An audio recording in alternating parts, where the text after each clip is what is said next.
Voices from Ancient Seas, a journey through the Cambrian awakening. Welcome, gentle listener, to Voices from Ancient Seas, where we drift slowly through time's deepest currents, letting science carry us into peaceful sleep. Tonight, we travel not through space but through time itself, back to an era when Earth's story was still young, and the very first complex animals were learning how to live. Take a moment now to settle wherever you are. Perhaps you're nestled under covers, feeling the weight of the day dissolve. Maybe you're in a quiet corner, headphones creating your own private world. Or perhaps you've found that perfect position where comfort meets curiosity, ready to let your mind wander through ancient waters.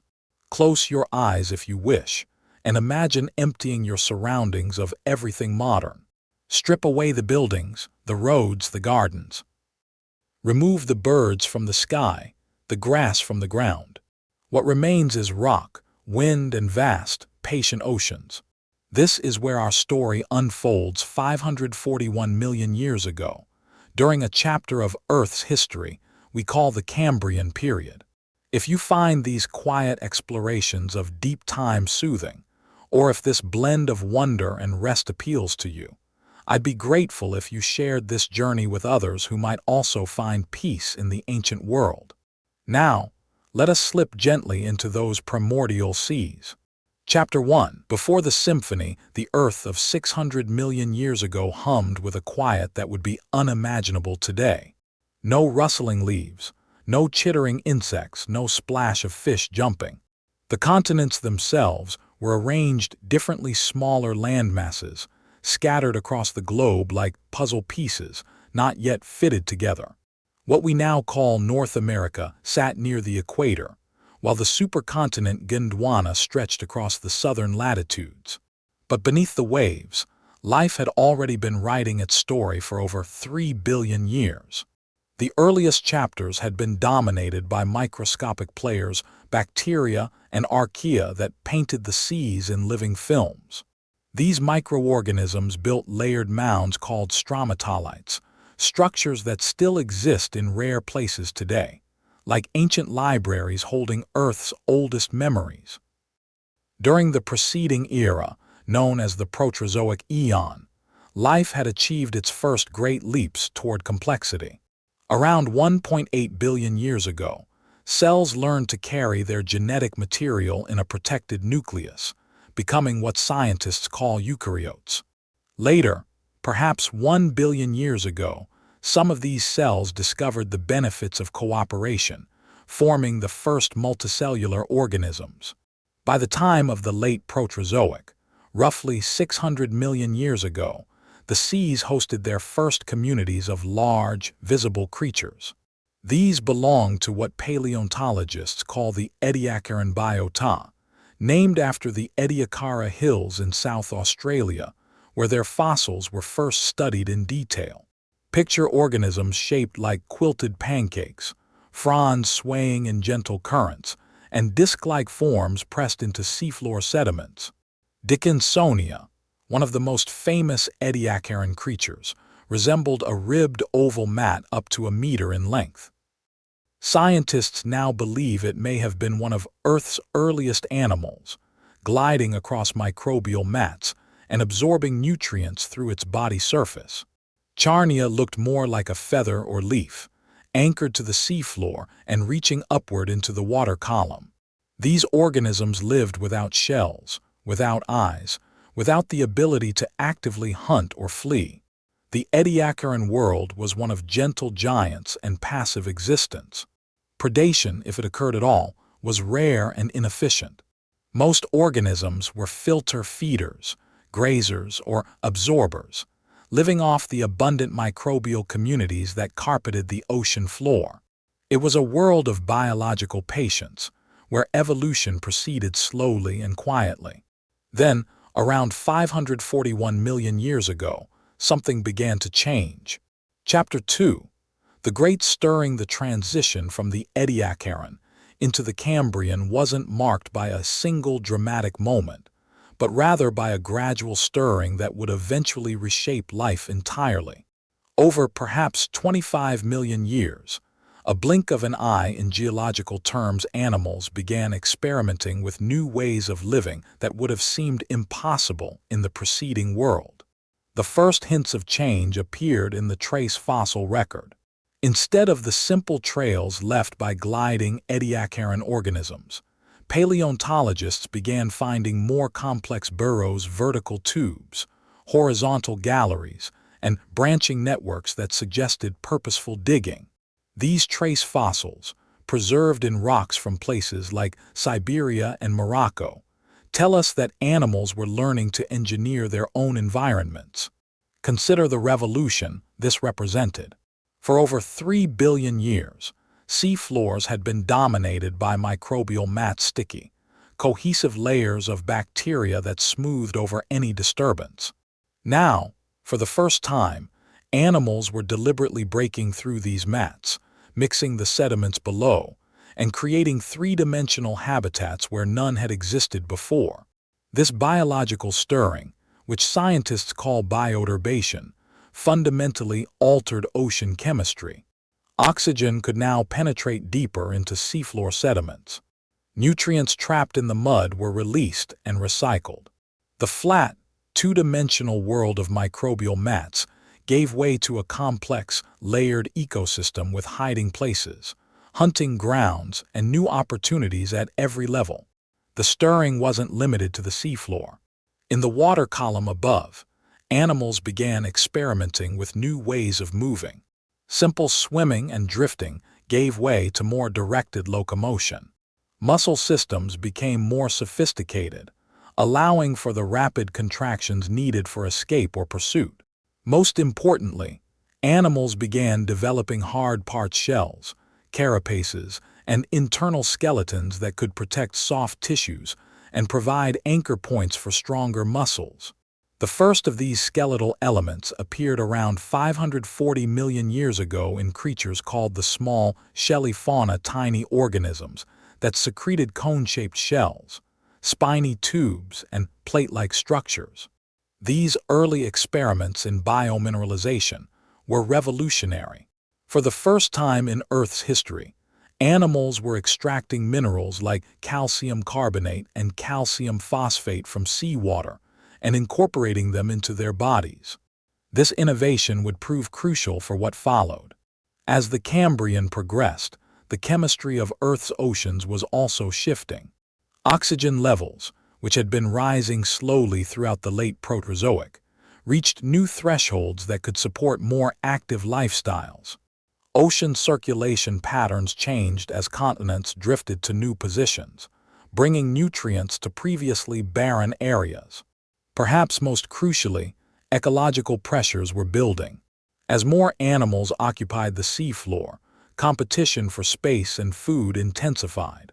The first true predators began to appear, not the gentle grazers of the Ediacaran world, but active hunters capable of pursuing, capturing, and consuming other animals. This emerging world of predation created what evolutionary biologists call an arms race.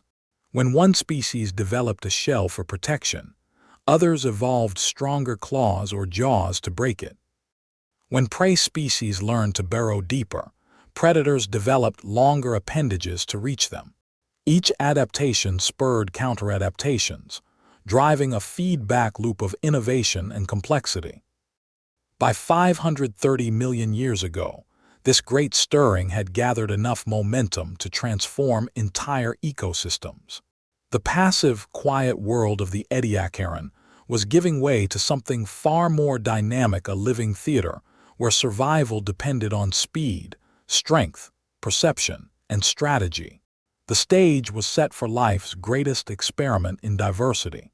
Chapter 3. The Theater of Innovation. Picture yourself floating in a Cambrian sea 525 million years ago, suspended in warm, clear water above a continental shelf. The sunlight filters down through perhaps 20 meters of water, illuminating a seafloor unlike anything that had existed before. Instead of the smooth bacterial mats of earlier times, you see a landscape of mounds, burrows, and small reef-like structures. The first performers in this theater of innovation were the arthropods' distant ancestors of modern insects, spiders, and crustaceans. Chief among them were the Trilobites, whose name means 3 lobes in reference to their distinctive body plan. These animals had solved one of biology's great challenges: how to protect a soft body while remaining flexible enough to move effectively.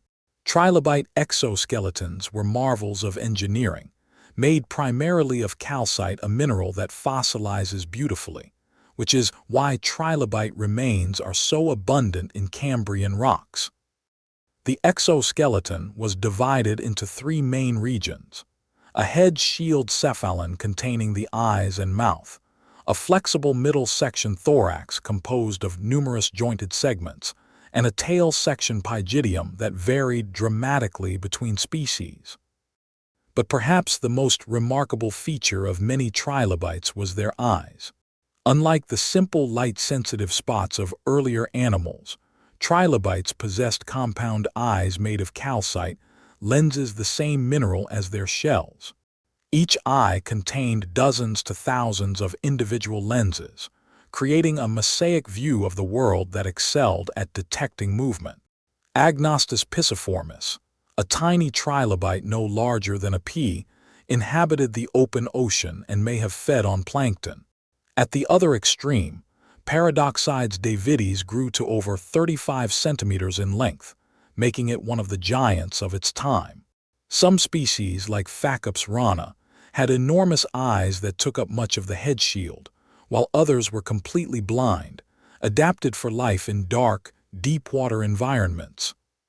Sharing the Cambrian seas with trilobites were the first mollusks, ancestors of modern snails, clams, and squid.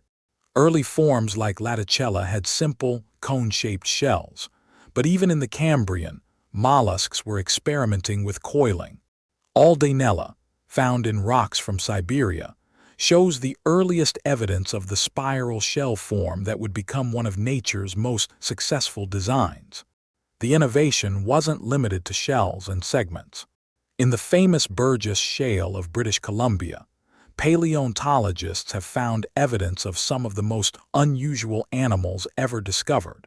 Marella splendens, nicknamed the lace crab, had delicate, lace-like appendages and may have been a filter feeder, straining tiny particles from the water. Even more bizarre was Sydneia inexpectans, a predatory arthropod with powerful front claws designed for grasping and crushing prey.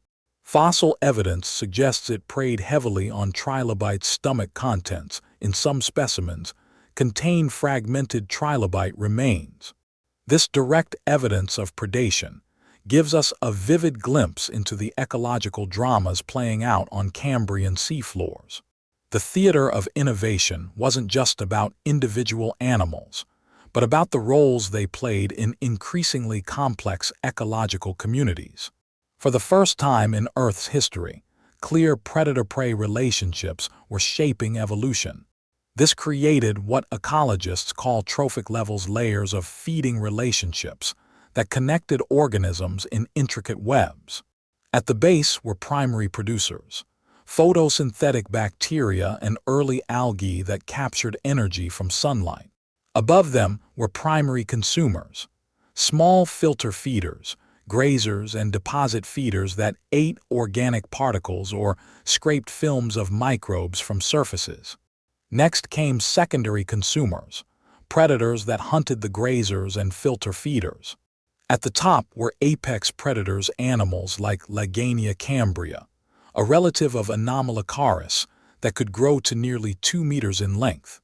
This layering of ecological roles created stability and resilience. If one species declined, others could fill similar roles, preventing ecosystem collapse. The innovation of the Cambrian wasn't just about individual adaptations, but about the emergence of complex, self-regulating biological communities. The tempo of this innovation was remarkable. Phylogenetic analyses suggest that most major animal groups, what taxonomists call phyla, appeared within a span of 20-25 million years.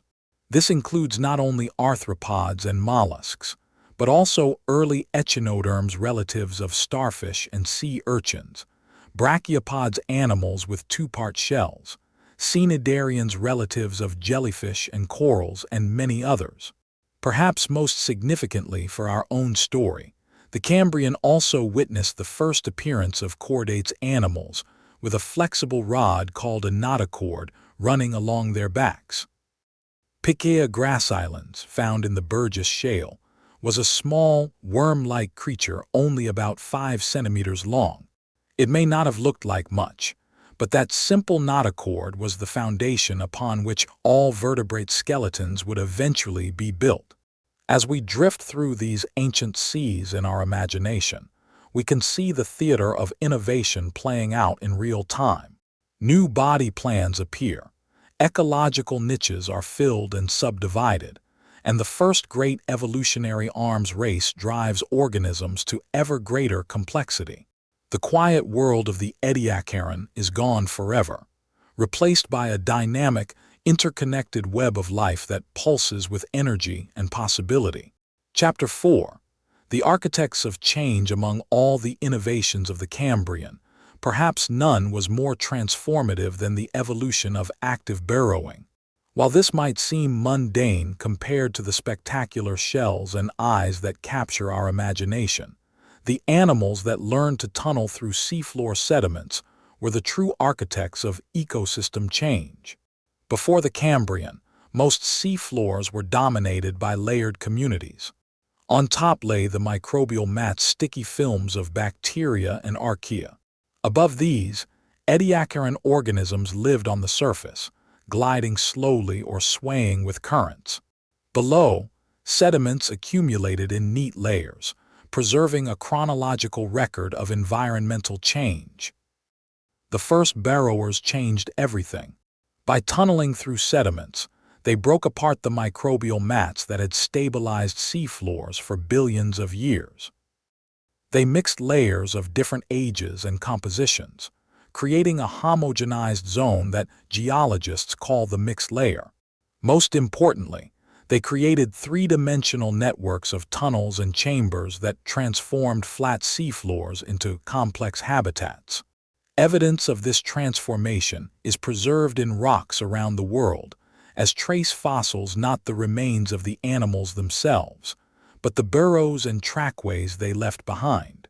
In the Cambrian sections of Morocco's Anti-Atlas Mountains, paleontologists have documented an explosion of trace fossil diversity that parallels the appearance of new body fossils. Treptichnus pedum, a branching burrow system, marks the official beginning of the Cambrian period.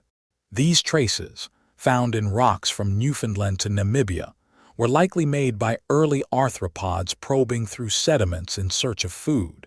The burrows show clear evidence of decision-making branches that dead-end and turn back, systematic exploration patterns, and preferential digging in certain types of sediment. Other burrow types tell different stories. Scalithos, a simple vertical tube, was probably made by worm-like animals that lived head-down in the sediment, feeding on particles in the water above. Planolites, a horizontal tunnel filled with processed sediment, records deposit feeders that moved through the mud consuming organic material. Russificus, a distinctive bilobed resting trace, was made by trilobites that dug shallow depressions to shelter in during the day. The architects of change weren't limited to simple worms and early arthropods. The Cambrian also saw the rise of specialized burrowing predators. Ottoia prolifica, known from the Burgess Shale, was a priapulid worm that lived in vertical burrows but extended its proboscis to capture prey passing overhead. Specimens have been found with identifiable prey items in their guts, including hyolithids and other small-shelled animals. These burrowing predators added a new dimension to the predator-prey arms race. No longer was it sufficient for prey animals to develop shells or spines. They also had to worry about attacks from below. This led to the evolution of increasingly sophisticated burrowing behaviors in prey species, as well as the development of reinforced burrow walls and complex tunnel systems. The impact of bioturbation extended far beyond individual predator-prey interactions. By mixing sediments, burrowing animals altered the chemistry of seafloors in fundamental ways. Oxygen could penetrate deeper into sediments, supporting communities of aerobic bacteria. Nutrients were redistributed vertically, making them available to a wider range of organisms. Organic matter was mixed and processed more efficiently, accelerating the cycling of carbon and other essential elements. Recent geochemical studies of Cambrian-aged rocks provide quantitative evidence of this transformation. Measurements of trace elements, carbon isotopes, and sedimentary structures all point to a fundamental shift in seafloor ecology around 540 million years ago. The Great Unconformity, a global gap in the sedimentary record, may partly reflect the disruption of stable sedimentary environments by the first intensive bioturbation. The architects of change also included animals that built structures above the seafloor surface. Cloudna, which appears in the latest Precambrian and earliest Cambrian rocks, constructed tube-like shells up to 15 centimeters long. These tubes could be cemented together to form small reef-like structures, creating the first three-dimensional habitats built by animals. More significant were the Archaeocyathidz, an extinct group of sponge-like organisms that built the first major reefs in Earth's history. These animals secreted calcium carbonate skeletons, with complex internal structures that filtered water while providing structural support. Archaeocyathid reefs, found in places like the Flinders Ranges of South Australia and the Altai Mountains of Siberia, could extend for kilometers along continental shelf margins. The reef environments created by Archaeocyathidz supported diverse communities of other organisms. Small arthropods shelter in the spaces between sponge skeletons. Early echinoderms attached to reef surfaces. Trilobites grazed on microbial films that grew in the shadows and crevices. For the first time in Earth's history, biological construction was creating complex, three-dimensional ecosystems. Tragically, the Archaeocyathidz didn't survive beyond the Middle Cambrian. By about 510 million years ago, most species had gone extinct, possibly due to environmental changes or competition from other reef-building organisms. But their legacy lived on in the principle they established, that animals could modify their environments to create new habitats and opportunities. The work of these Cambrian architects wasn't limited to marine environments. Recent discoveries suggest that some early animals may have been making brief forays onto land. Trace fossils from the Cambrian of Ireland and Canada show what appear to be arthropod trackways preserved in coastal sediments. While animal colonization of land wouldn't happen in earnest until the Ordovician period, the Cambrian architects may have been the first to test the possibilities of terrestrial life. As we consider the legacy of these ancient architects, we see that their innovations weren't just about individual survival, but about reshaping entire ecosystems. By learning to burrow, build, and modify their environments, Cambrian animals created a more complex, more dynamic world. They transformed simple seafloors into layered communities, flat surfaces into three-dimensional habitats, and passive ecosystems into active, interconnected networks of life. Chapter 5. The Symphony of Senses. If we could somehow transport ourselves to a Cambrian sea and observe its inhabitants, one of the most striking differences from earlier times would be the apparent awareness of the animals around us.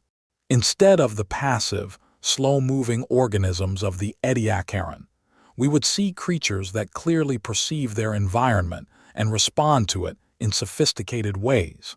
This sensory revolution began with vision, perhaps the most important innovation in the history of animal behavior.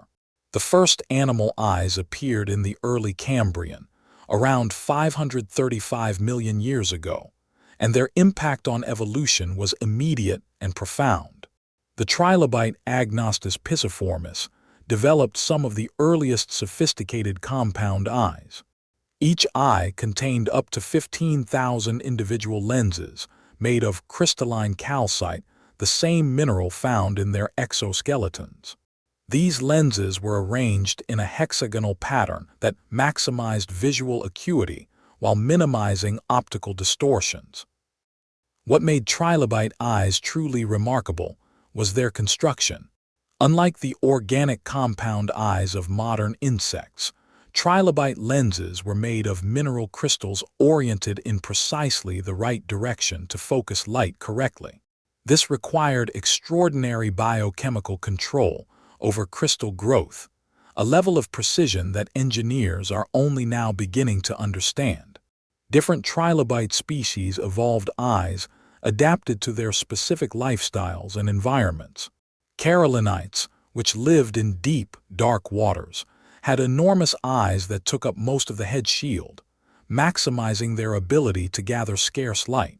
Agnostis, in contrast, were completely eyeless, perhaps because they lived in environments where vision provided no advantage. But trilobites weren't the only ones experimenting with vision.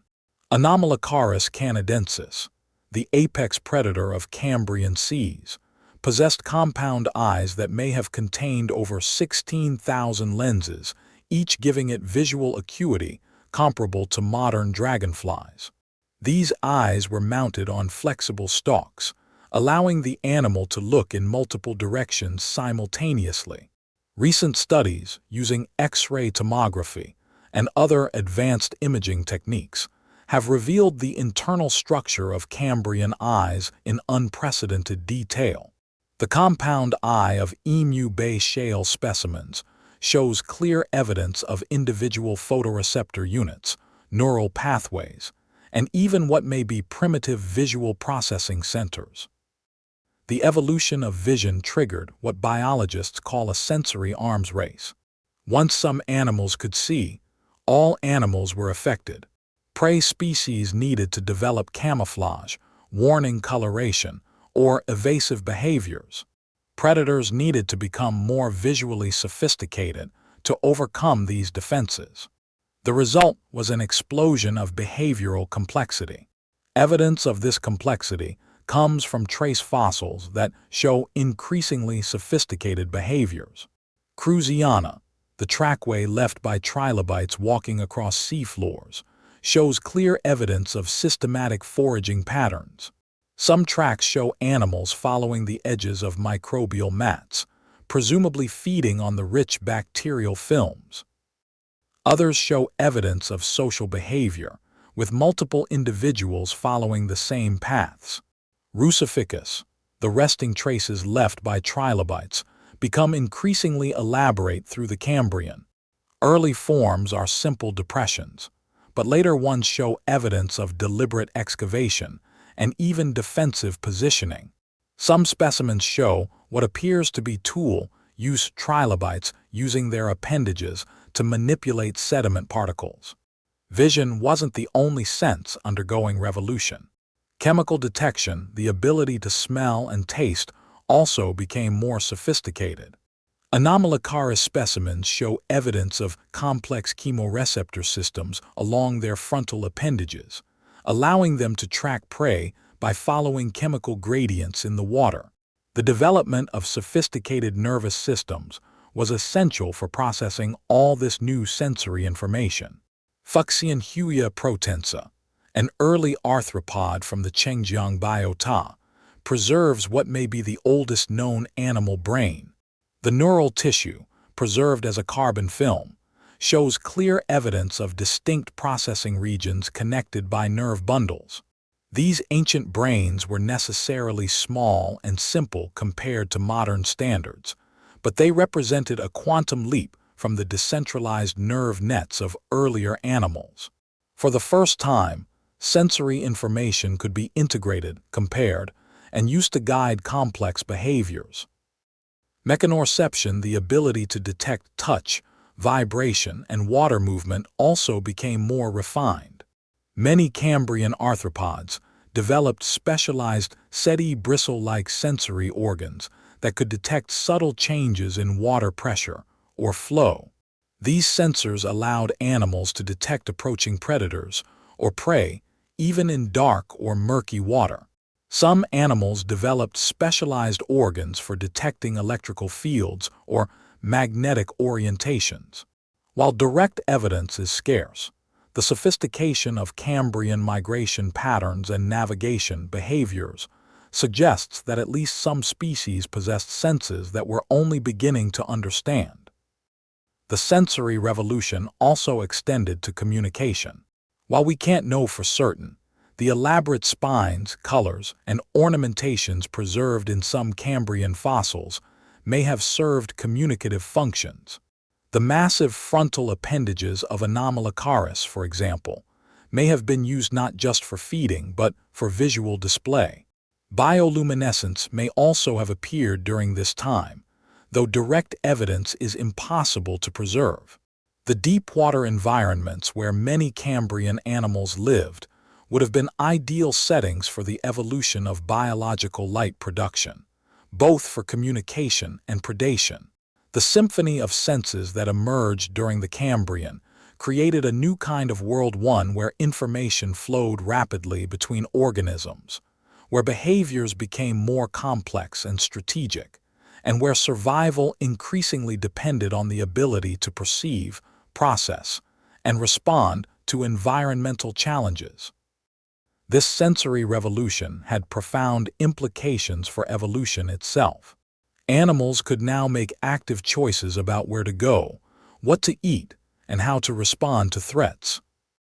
Natural selection was no longer acting just on passive physiological traits, but on behaviors, sensory capabilities, and neural processing power. The world that emerged from this revolution was fundamentally different from anything that had existed before. It was a world of awareness, of active decision-making, of complex ecological interactions mediated by sophisticated sensory systems. In many ways, it was the birth of animal behavior as we understand it today. Chapter 6. Communities of the Ancient Shelf. Let us drift now to the edges of Laurentia, the ancient continent that would one day become North America, around 515 million years ago.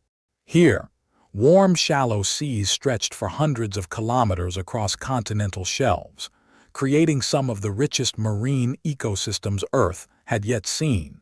These shelf communities were structured vertically, with different organisms occupying distinct layers from the seafloor to the open water above. The foundation was built by archaeocyathid sponges, whose complex calcium carbonate skeletons created three-dimensional frameworks that rose up to several meters above the surrounding sediments. Within and around these early reefs, a complex community flourished. Chancelloria eros, a sessile animal covered in defensive spines, anchored itself to hard surfaces and filter-fed from the water column. Its spines, made of calcium phosphate, were among the first mineralized defensive structures in the animal kingdom. Small arthropods like Lynchoilia superlata scuttled through the spaces between sponge skeletons. This remarkable animal, known primarily from the Burgess Shale, had enormously long frontal appendages that it may have used to probe for food in crevices and burrows. Its large eyes suggest it was an active visual hunter, pursuing small prey through the complex three-dimensional habitat of the reef. Above the reef framework, larger predators prowled the water column. Lagania cambria, a close relative of Anomalocaris, could reach lengths of nearly 2 meters. Recent studies of its feeding appendages suggest it was adapted for handling hard-shelled prey, possibly using its flexible appendages to manipulate trilobites and extract them from their shells. The soft sediments between reefs supported their own distinct communities. Here, priapulid worms like Selkirkia columbia built protective tubes from which they extended their proboscises to capture passing prey. These burrow-dwelling predators added a new dimension to predator-prey interactions, forcing other animals to be cautious even when seemingly safe on the seafloor. Trilobites were ubiquitous in these communities, but different species occupied different ecological niches. Olnoid serratus was an active hunter with well-developed eyes and powerful appendages for capturing prey. In contrast, Titchoparia was likely a deposit feeder that processed sediment for organic particles. The coexistence of these different trilobite species demonstrates the ecological complexity of Cambrian shelf communities. One of the most remarkable aspects of these ancient communities was their trophic complexity. Clear predator-prey relationships existed at multiple levels, creating food webs comparable in structure to modern marine ecosystems. Primary producers, photosynthetic bacteria, and early algae supported primary consumers, filter feeders, and grazers, which in turn supported secondary consumers, small predators, and apex predators. Quantitative analysis of Cambrian fossil assemblages reveals predator-prey ratios similar to those found in healthy modern ecosystems. This suggests that Cambrian shelf communities had achieved a level of ecological maturity that would persist, with modifications, throughout the rest of the Phanerozoic era. The geographical distribution of these communities was controlled primarily by water depth and latitude. The richest assemblages are found in rocks representing shallow, warm water environments between 30 degrees north and 30 degrees south latitude. This tropical belt, which included parts of Laurentia, Gondwana, and Siberia, became the cradle of Cambrian diversity. Deeper water communities, represented by deposits like the Wheeler Shale of Utah, showed different characteristics. Here, soft-bodied organisms were more common and the overall diversity was lower. Agnistid trilobites, which may have been planktonic, were particularly abundant in these environments. The absence of archaeocyathid reefs in deeper waters created simpler community structures dominated by deposit feeders and planktonic organisms. One of the most significant discoveries in understanding Cambrian communities came from the Chengjiang biota of Yunnan Province, China. These 518-million-year-old deposits preserve soft tissue details that reveal ecosystem interactions in unprecedented clarity. Stomach contents, coprolites' fossilized feces, and direct associations between predators and prey provide vivid evidence of ancient ecological relationships. Fuxianhuia protensa, an early arthropod from Chengjiang, has been found with identifiable gut contents, including small arthropods and organic particles. This direct evidence of feeding behavior helps paleontologists reconstruct food web relationships with confidence rarely possible in ancient ecosystems. The Chengjiang biota also reveals the importance of small-scale habitat heterogeneity in Cambrian communities. Different fossil assemblages are found in rocks representing slightly different water depths, oxygen levels, or sediment types. This environmental partitioning allowed many species to coexist in the same geographic region by occupying slightly different ecological niches. Seasonal patterns may have also influenced these ancient communities. While direct evidence is limited, the presence of growth bands in some Cambrian shells suggests that seasonal temperature or productivity cycles existed. These patterns would have created temporal niches that further increased the complexity of ecological interactions.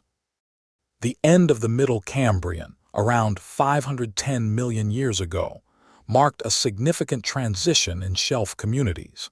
The extinction of most archaeocyathid's led to the collapse of reef ecosystems and a reorganization of marine communities.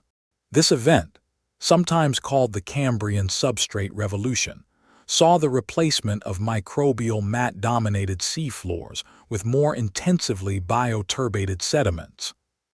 The late Cambrian shelf communities that emerged from this transition were dominated by different organisms. Stromatolites, built by cyanobacteria, became more common as reef builders. Trilobites continued to diversify, with some lineages developing increasingly elaborate eye systems and defensive spines. Early echinoderms, including primitive crinoids and cystoids, began to occupy filter-feeding niches previously dominated by archaeocyathids. These communities of the ancient shelf represent a crucial chapter in the history of life. They demonstrate that, by the Middle Cambrian, complex ecological interactions had become established features of marine ecosystems. The predator-prey relationships, competitive interactions, and mutualistic associations that characterize modern communities all have their roots in these ancient seas. More fundamentally, the shelf communities of the Cambrian show us how life's complexity builds upon itself. The initial innovations of skeletonization, vision, and active predation created opportunities for further specialization and diversification. Each new adaptation opened new ecological possibilities, leading to increasingly intricate webs of interaction. As we float through these ancient communities in our imagination, we see not just individual organisms, but an interconnected web of relationships that foreshadows the complexity of all subsequent ecosystems. The quiet, simple world of the Precambrian has given way to something recognizably modern, a living community, where every organism is both predator and prey, competitor and collaborator, in the grand experiment of complex life. Chapter 7 echoes in deep time as we near the end of our journey through the Cambrian seas. It's time to consider how this ancient chapter continues to shape life today. The innovations that first appeared 540 million years ago didn't simply vanish when the Cambrian period ended. They became the fundamental building blocks upon which all subsequent evolution would build. The most obvious legacy lies in our own bodies. The bilateral symmetry that characterizes humans and most other animals first evolved in Cambrian ancestors. The segmented spine that supports your body as you listen to this traces its lineage back to primitive notochords in early chordates like Pikaia grassislands. The complex eyes that allow you to read these words employ the same basic principles of image formation that first appeared in Cambrian arthropods. Even more fundamentally, the genetic toolkit that controls animal development, the HOX genes and other regulatory sequences that determine body plan, was largely established during the Cambrian explosion. Recent research in evolutionary developmental biology has shown that the same genes that controlled segment formation in Cambrian trilobites continue to pattern the bodies of modern insects, crustaceans, and other arthropods. The calcium carbonate skeletons first perfected by Cambrian animals set the stage for the evolution of all subsequent shell-bearing organisms. The biomineralization techniques pioneered by early mollusks, brachiopods, and trilobites provided the foundation for the massive limestone reefs, extensive shell beds, and calcium carbonate platforms that have been major features of marine ecosystems ever since. Perhaps most importantly, the ecological relationships established during the Cambrian created templates that have persisted throughout Earth history. The predator-prey arms races, competitive interactions, and ecosystem engineering behaviors that first appeared in Cambrian seas continue to drive evolution in modern environments. Consider the relationship between predation pressure and prey defenses.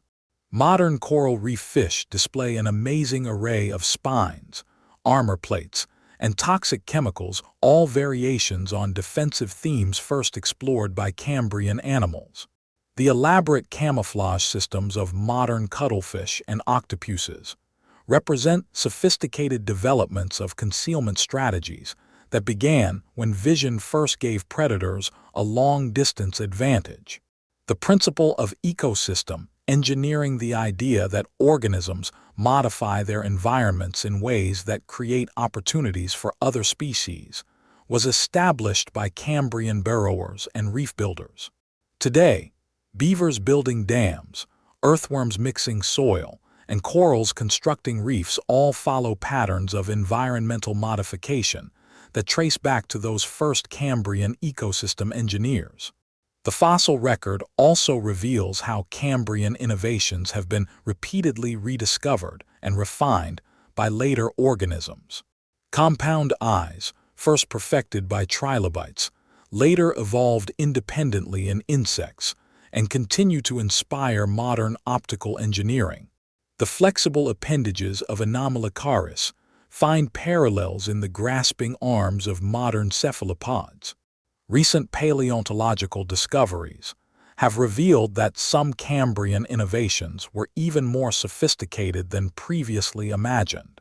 High-resolution imaging of trilobite eyes has shown that they incorporated advanced optical principles like doublet lenses and light-guiding structures that match the performance of modern engineered systems. The Cambrian explosion also established patterns of evolutionary response to environmental change that continue to operate today. When oxygen levels rise, biodiversity tends to increase as more complex metabolisms become possible. When habitats become more three-dimensional, species diversity increases as more ecological niches become available. These relationships, first established during the Cambrian, help us understand how modern ecosystems might respond to current environmental changes. Climate patterns established during the Cambrian also continue to influence Earth systems. The carbon cycle, fundamentally altered by the evolution of skeletonizing organisms, has been shaped by biological processes ever since. When marine animals began building calcium carbonate shells, they began sequestering atmospheric carbon dioxide in their skeletons. This biological carbon pump, first established in Cambrian seas, continues to influence global climate today. The Cambrian explosion also teaches us about the contingent nature of evolution. Many of the strange body plans preserved in deposits like the Burgess Shale represent evolutionary experiments that didn't persist.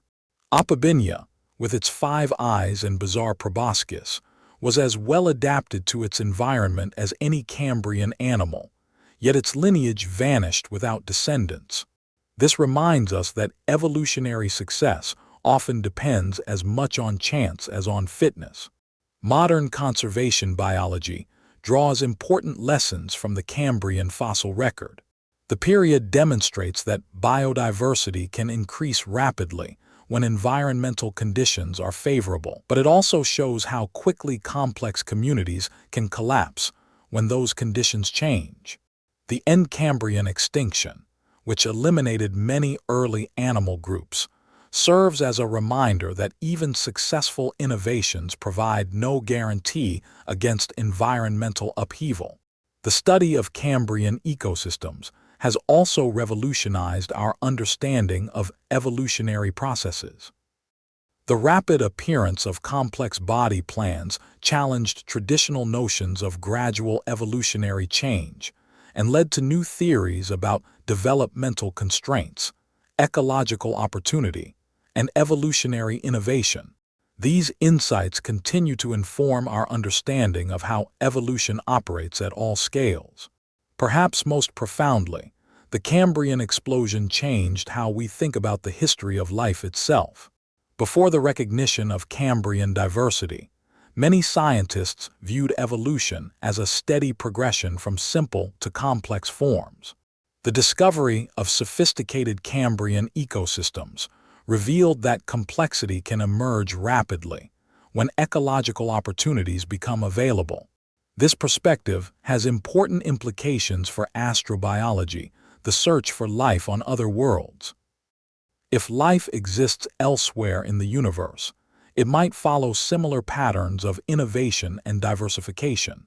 The principles that governed Cambrian evolution, the importance of oxygen, The role of predation in driving complexity. The advantages of biomineralization might apply to alien biospheres as well. The technological applications of Cambrian innovations continue to surprise us. Engineers study trilobite eyes to design better optical systems. The adhesive proteins that allowed early animals to attach to hard surfaces inspire new material science. The efficiency of filter-feeding structures in Cambrian sponges informs the design of water treatment systems. Even our cultural imagination has been shaped by Cambrian discoveries. The weird, wonderful creatures of the Burgess Shale have captured public fascination precisely because they show us that reality can be stranger than fiction. They remind us that the universe of possible biological forms is vast, and that Earth's history includes chapters far more exotic than anything in our everyday experience. Chapter 8. The Quiet Revolution. As our journey through the Cambrian draws to a close, we find ourselves back where we began, floating in warm, ancient seas, but now with eyes open to the profound transformations taking place all around us. What appeared at first to be a simple world of crawling arthropods and primitive sponges reveals itself as one of the most revolutionary periods in Earth's history. The revolution was quiet in the sense that it left no sound, created no explosions, built no monuments visible from space. Yet in terms of biological innovation, nothing in Earth's subsequent history has matched the creativity and scope of the Cambrian explosion. In less than 30 million years, a brief moment in the planet's 4.6 billion year story life, invented virtually every major body plan that continues to exist today. Consider what this means for our own existence. Every vertebrate alive today, every fish swimming in the ocean, every bird soaring through the sky, every mammal walking on land carries within its body the fundamental innovations first tested in Cambrian seas. The notochord that stiffened the body of tiny Pikaia grass islands became the vertebral column that supports elephants and blue whales. The neural crest cells that gave Cambrian chordates their sensory capabilities evolved into the complex brains that allow humans to ponder their own origins. The biochemical innovations were equally profound. The collagen proteins that gave strength to the first animal tissues continue to provide structural support in virtually every multicellular organism. The calcium carbonate mineralization pathways first developed by Cambrian shells are used today by organisms as diverse as foraminifera and bird eggshells. The photosynthetic partnerships between animals and algae, possibly first established during the Cambrian, continue to power coral reef ecosystems. But perhaps the most important legacy of the Cambrian explosion is conceptual. It showed that life is capable of rapid, creative responses to new opportunities. When environmental conditions became favorable, when oxygen levels rose, when ocean chemistry stabilized, when ecological niches opened up, life responded with an explosion of innovation that filled every available space with remarkable speed. This pattern of rapid adaptive radiation following environmental opportunity has been repeated many times throughout Earth's history. The diversification of mammals after the extinction of dinosaurs, the colonization of land by plants and animals, the evolution of flight in insects, birds, and bats all follow patterns first established during the Cambrian explosion. The Cambrian also established the fundamental architecture of complex ecosystems. Before this period, life was largely organized around simple producer-consumer relationships. The Cambrian saw the emergence of complex food webs with multiple trophic levels, keystone species, and intricate patterns of competition and cooperation. Modern ecology is built on principles first established in Cambrian seas. The idea that predation pressure drives evolutionary innovation, that ecosystem engineers modify environments for other species, that biodiversity increases stability, All of these concepts find their clearest early expression in Cambrian fossil assemblages. The revolution also transformed the physical environment of Earth itself. The evolution of burrowing animals, mixed ocean sediments, and altered seafloor chemistry. The appearance of calcium carbonate shells changed the global carbon cycle. The development of complex food webs increased the efficiency of nutrient cycling and energy transfer. These changes were irreversible. Once animals learned to burrow, sea floors could never again be dominated by simple microbial mats. Once predation became a major force in evolution, passive lifestyles became evolutionary dead ends. Once complex eyes evolved, all subsequent animal evolution occurred in a visual world where appearance, camouflage, and behavior mattered as much as basic physiology. The quiet revolution of the Cambrian continues today. Every ecosystem on Earth bears its signature in the form of predator-prey relationships, competitive interactions, and the basic body plans that define major groups of organisms. The principles of development, the mechanisms of biomineralization, and the fundamental architecture of animal nervous systems all trace their origins to innovations first tested in those ancient seas. As we prepare to return from our journey through deep time, we carry with us a new appreciation for the revolutionary nature of our own existence. We are not separate from the Cambrian explosion, we are its continuation. The cells in our bodies, the oxygen we breathe, the ecosystems we inhabit, and the evolutionary processes that continue to shape life around us all bear the mark of that ancient transformation. The seas that once carried Anomalocaris and Trilobites are long gone, but their legacy lives on in every marine ecosystem, every predator-prey interaction, and every complex community of organisms sharing space and resources. The quiet revolution that began 540 million years ago has never ended. It simply changed form as life continued its endless experiment in complexity and diversity. Chapter 8. The Mysteries of Preservation. Before we venture deeper into our exploration, let us pause to consider how we know what we know about this ancient world. The fossils that tell us the story of the Cambrian explosion are themselves miraculous survivors, having endured 500 million years of geological upheaval, mountain building, erosion, and countless other processes that typically erase all traces of ancient life. The vast majority of Cambrian animals left no fossil record at all. Soft-bodied creatures like jellyfish, most worms, and countless microscopic forms simply decayed away, leaving no permanent trace of their existence. What we see in the fossil record is therefore a highly biased sample, primarily the hard-shelled, mineralized remains of creatures that happen to live in environments where fossilization was possible.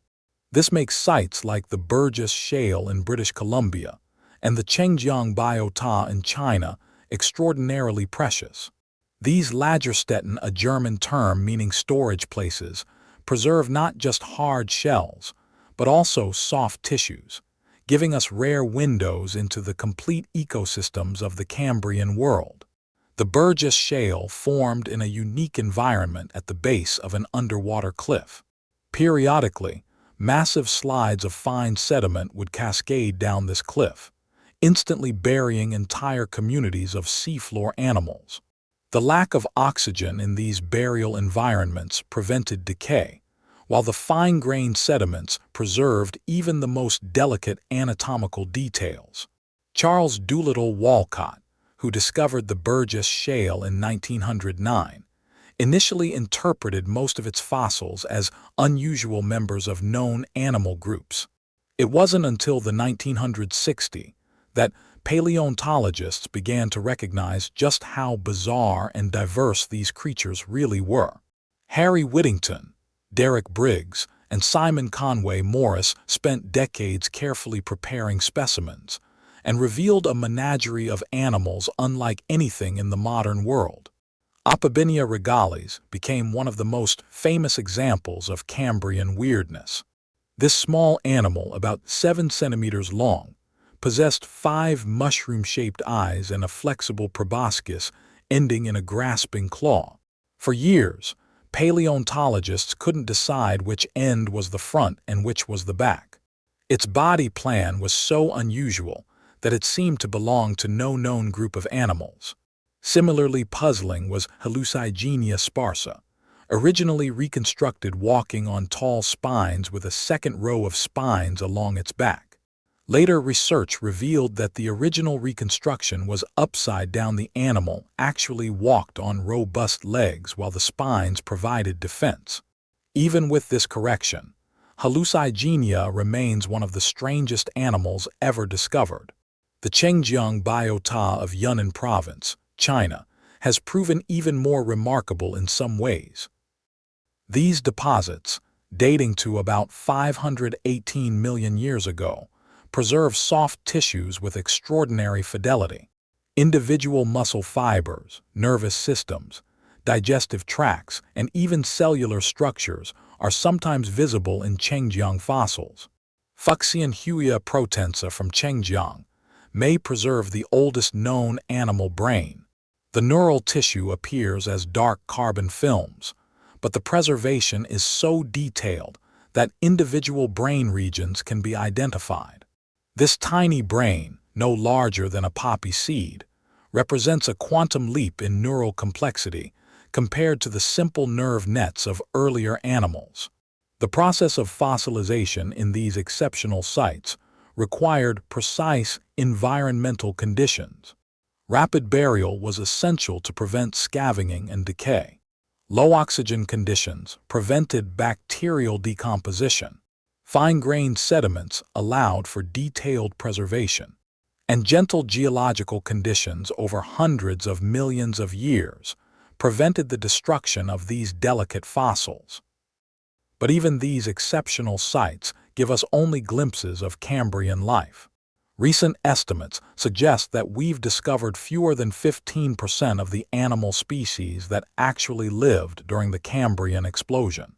The other 85% existed, lived, reproduced, and died without leaving any trace that we can currently detect. This incomplete record has important implications for how we interpret Cambrian evolution. The explosion may appear more dramatic than it actually was simply because we're seeing the first appearance of fossilizable hard parts, not necessarily the first appearance of complex animals. Some of the body plans that seem to emerge suddenly in the Cambrian may have been evolving quietly for millions of years in soft-bodied ancestors that left no fossil record. Recent discoveries have begun to fill in some of these gaps. The Ediacaran period, immediately preceding the Cambrian, has yielded fossils of increasingly complex animals. Some, like Kimberella, show evidence of bilateral symmetry and complex feeding behaviors that presage Cambrian innovations. Others, like the trace fossil Treptichnus pedum, document sophisticated burrowing behaviors appearing just before the Cambrian boundary. Molecular clock studies, which use genetic differences between modern species to estimate when they diverged from common ancestors, suggest that many animal groups began evolving much earlier than their first appearance in the fossil record. According to these analyses, arthropods, mollusks, and other major groups may have originated in the Proterozoic, with only their hard-shelled descendants appearing in Cambrian rocks. The mystery of preservation extends beyond individual fossils to entire ecosystems. The Burgess Shale preserves what appears to be a complete marine community, with predators, prey, filter feeders, scavengers, and decomposers all represented. But was this community typical of Cambrian seas, or was it unusual in some way? Comparative studies of Cambrian fossil sites around the world suggest that the Burgess Shale community was indeed representative, at least of deeper water shelf environments. Similar assemblages of soft-bodied fossils have been found in rocks of comparable age from China, Greenland, and other locations. The consistency of these assemblages across different continents suggests that Cambrian marine ecosystems had achieved a level of stability and complexity that characterized oceans worldwide. The chemistry of fossilization has also revealed unexpected details about Cambrian life.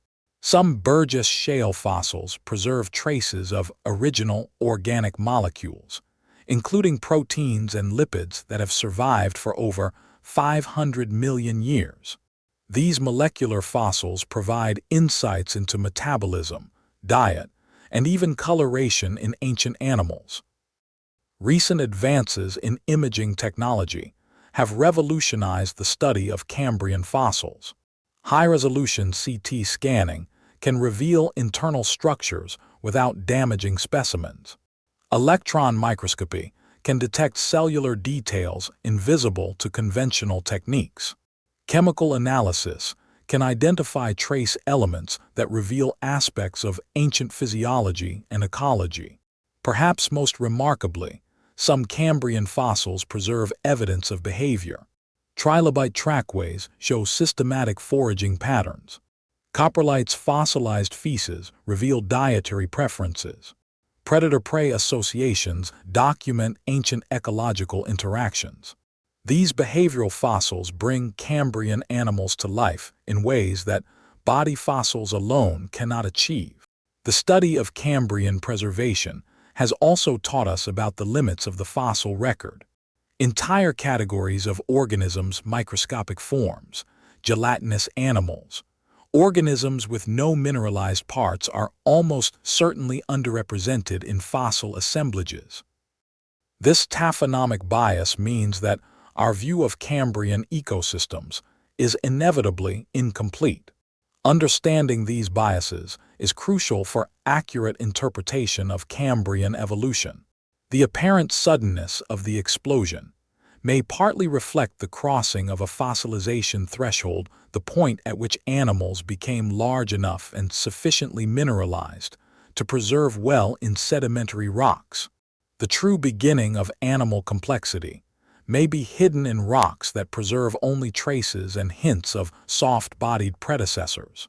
As we contemplate these mysteries of preservation, we gain a deeper appreciation for the fossil record's strengths and limitations. Every Cambrian fossil is a miracle of preservation, a message sent across 500 million years of geological time. But every fossil also represents countless others that didn't preserve, reminding us that the ancient world was far richer and more complex than even our best fossil sites suggest. Chapter 9. The Global Cambrian. Let us now expand our view beyond individual fossil sites to consider the Cambrian explosion as a global phenomenon. 500 million years ago, the geography of Earth was radically different from today. The continents were smaller, positioned primarily in the southern hemisphere, and surrounded by vast shallow seas that created ideal conditions for marine life. Laurentia, the ancient core of North America, straddled the equator in a position roughly where modern Africa sits today. Its extensive continental shelves were flooded by warm, tropical seas that supported some of the most diverse Cambrian communities. The famous Middle Cambrian fossils of the Burgess Shale formed along the margin of this ancient continent in deep-water environments just beyond the continental shelf. Baltica, which would eventually become Scandinavia and parts of Eastern Europe, occupied a position in the southern subtropics. Its Cambrian sediments preserve evidence of extensive carbonate platforms, shallow, warm-water environments similar to the modern Bahamas. These platforms were dominated by archaeocyathid reefs and diverse communities of trilobites, early echinoderms, and other characteristic Cambrian fauna. Siberia formed a separate continent in the Cambrian, positioned in tropical latitudes, and surrounded by some of the most extensive reef systems of the period. The Aldan River region of modern Russia preserves spectacular archaeocyathid bioherms ancient reef structures that rose tens of meters above the surrounding seafloor. These reefs supported incredibly diverse communities, with over 100 species of trilobites recorded from single formations. Gondwana, by far the largest landmass of the Cambrian world, extended from the South Pole nearly to the equator. Its vast size created diverse marine environments, from polar regions with limited fossil diversity to equatorial areas that rivaled any Cambrian ecosystem in their richness. The anti-Atlas region of Morocco, the Flinders Ranges of South Australia, and the coastal regions of Antarctica all preserve distinctive Cambrian assemblages that reflect Gondwana's varied geography. The ocean basins between these continents were dominated by deep-water environments that we know much less about. The few fossil sites that preserve deep-water Cambrian communities suggest they were less diverse than shallow-water assemblages, dominated by simple arthropods, enigmatic soft-bodied forms, and the mysterious conodonts' tiny tooth-like fossils that may represent some of the earliest vertebrates. Ocean currents in the Cambrian world were driven by the same fundamental forces that operate today: differential heating by the sun, the rotation of the Earth, and the configuration of land masses. But the specific patterns were quite different. With most continents clustered in the southern hemisphere, northern oceans were vast and relatively unobstructed. This may have created powerful circumglobal currents that transported nutrients and marine larvae across enormous distances. The distribution of Cambrian fossils provides clues about these ancient current systems. Some species of trilobites are found on multiple continents, suggesting that ocean currents could transport their larvae across thousands of kilometers of open water. Other species are highly endemic, restricted to single continents or even individual basins, indicating that geographic barriers limited their dispersal. Climate in the Cambrian was generally warm and equable, with no evidence of polar ice caps or extreme temperature gradients. Atmospheric carbon dioxide levels were probably much higher than today, creating a strong greenhouse effect that warmed the entire planet. This warm climate extended the habitable zone for marine life far toward the poles, allowing diverse communities to exist in regions that would be too cold to support similar diversity today. The warm, stable climate of the Cambrian created extensive shallow seas, as thermal expansion of seawater and lack of polar ice caps raised sea levels well above modern values. These high sea levels flooded the margins of continents, creating vast areas of shallow water habitat. It's estimated that over 40% of the modern continental area was submerged during peak Cambrian sea level high stands. These shallow seas were the nurseries of Cambrian diversity. Their warm waters, abundant nutrients, and high oxygen levels created ideal conditions for the rapid evolution and proliferation of complex life forms. The extensive shallow areas also created geographic barriers that promoted speciation by isolating populations of marine organisms. Volcanism played an important role in the global Cambrian environment. Extensive volcanic activity along mid-ocean ridges released carbon dioxide and other gases into the atmosphere, contributing to the warm climate. Volcanic ash provided nutrients that fertilized marine ecosystems, while hydrothermal venting may have created specialized communities similar to those found around modern deep-sea vents. The breakup of the late Precambrian supercontinent Rodinia was still ongoing during the Cambrian, creating new ocean basins and continental margins. This tectonic activity generated mountain ranges that were rapidly eroded, supplying rivers with sediments and nutrients that enriched coastal marine environments. The combination of tectonic uplift and warm, humid climate created intense, weathering that may have helped trigger the Cambrian explosion by supplying essential nutrients to marine ecosystems. Phosphorus availability was particularly important for Cambrian evolution. This essential nutrient, required for DNA, RNA, and cellular energy systems, was probably supplied primarily by the weathering of continental rocks. The extensive erosion during the Cambrian may have created a phosphorus-rich ocean that supported the rapid growth and reproduction necessary for evolutionary innovation. The global pattern of Cambrian diversity shows clear relationships to paleoclimate and paleogeography. The highest diversity is found in rocks representing warm, shallow water environments in tropical and subtropical latitudes.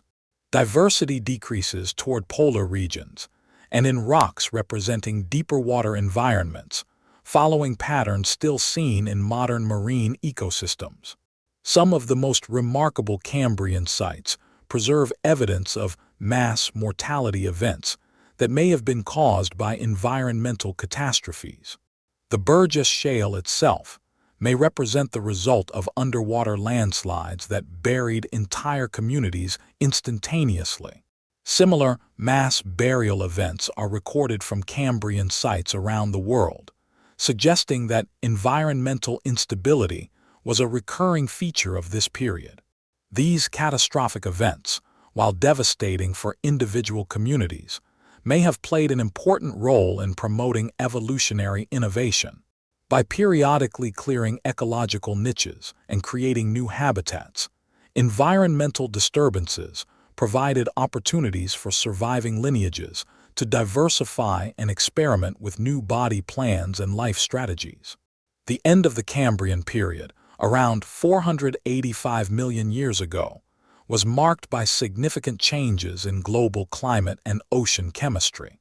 The first major extinction event of the Phanerozoic era eliminated many characteristic Cambrian groups, including most archaeocyathids and many trilobite families.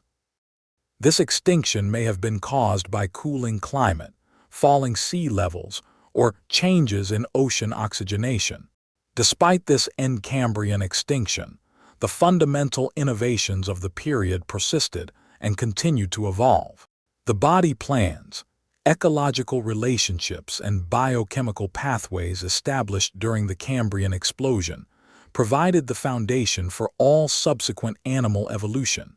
In this sense, the global Cambrian represents not just a chapter in Earth's history, but the establishment of the basic rules that have governed complex life ever since.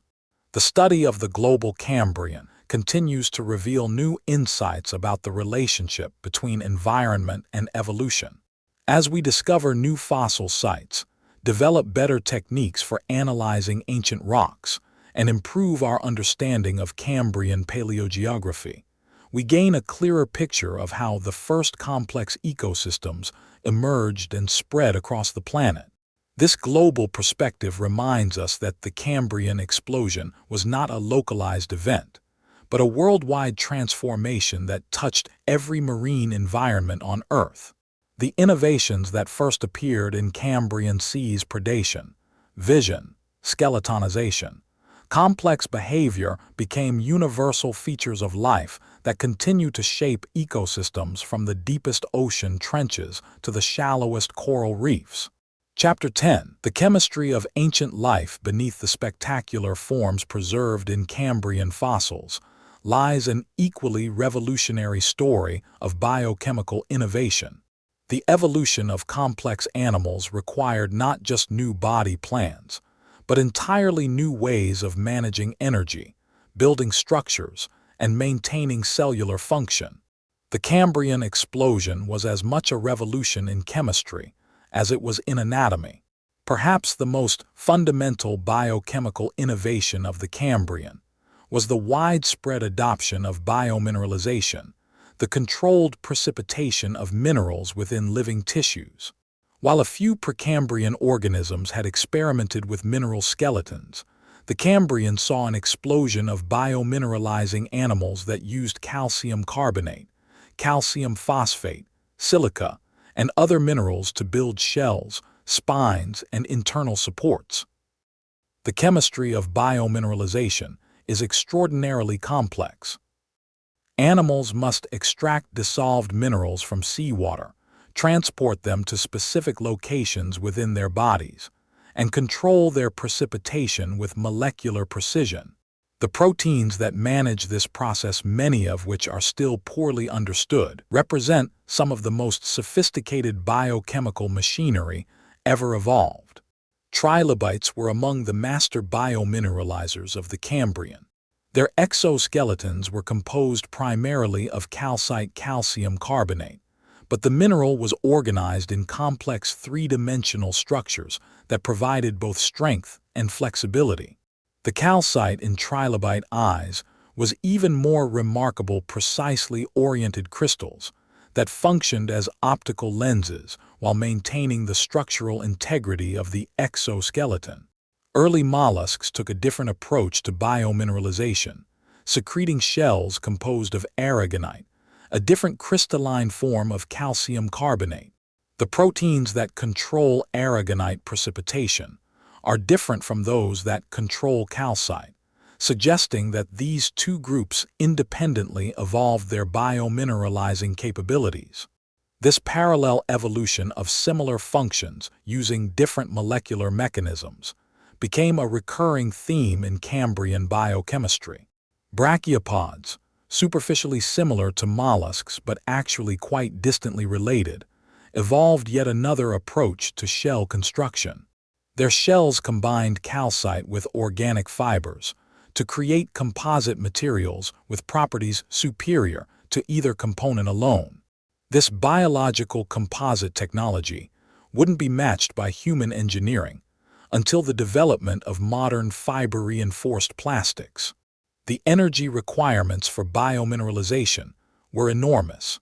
Building and maintaining mineralized skeletons required animals to extract calcium from seawater where it existed in relatively low concentrations, transport it through their bodies, and concentrate it at sites of shell growth. This process consumed significant metabolic energy and required sophisticated ion transport systems that had never existed in earlier animals. The evolution of these energy-intensive processes was made possible by rising atmospheric oxygen levels during the late Precambrian and early Cambrian. Oxygen availability constrains animal metabolism in fundamental ways. More oxygen allows for more efficient cellular respiration, which in turn supports more energy-demanding lifestyles and body plans. Geochemical analyses of Cambrian rocks suggest that oxygen levels rose from perhaps 10–15% of modern atmospheric levels in the late Precambrian to 85–100% of modern levels by the Middle Cambrian. This increase provided the energetic foundation for the evolution of large, active, heavily mineralized animals that characterized the Cambrian explosion. But oxygen was a double-edged sword. While it enabled more efficient metabolism, it also created new challenges in the form of oxidative stress. Free radicals produced during cellular respiration can damage proteins, DNA, and cell membranes. Complex animals needed to evolve sophisticated antioxidant systems to manage this challenge. The evolution of antioxidant enzymes like catalase and superoxide dismutase was crucial for Cambrian animals. These enzymes, which break down harmful reactive oxygen species, allowed animals to take advantage of high oxygen environments without suffering cellular damage. The molecular machinery for oxygen detoxification that evolved during the Cambrian continues to protect our cells today. Nitrogen metabolism also underwent significant changes during the Cambrian. Complex animals require large amounts of nitrogen for protein synthesis, but most nitrogen in the environment exists as inert nitrogen gas that animals cannot use directly. The evolution of efficient nitrogen recycling systems including the urea cycle that processes toxic ammonia into less harmful compounds, was essential for supporting the protein-rich bodies of Cambrian animals. The Cambrian also saw innovations in phosphorus metabolism. This element is crucial for DNA, RNA, and cellular energy systems, but it's often the limiting nutrient in marine environments. Cambrian animals evolved sophisticated systems for scavenging and concentrating phosphorus, including specialized organs for phosphorus storage and transport. One of the most important biochemical innovations of the Cambrian was the evolution of collagen, the protein that provides structural support in animal connective tissues. Collagen is unique among proteins in its extraordinary tensile strength and its ability to self-assemble into fibrous networks. The evolution of collagen allowed animals to grow larger and more complex while maintaining structural integrity.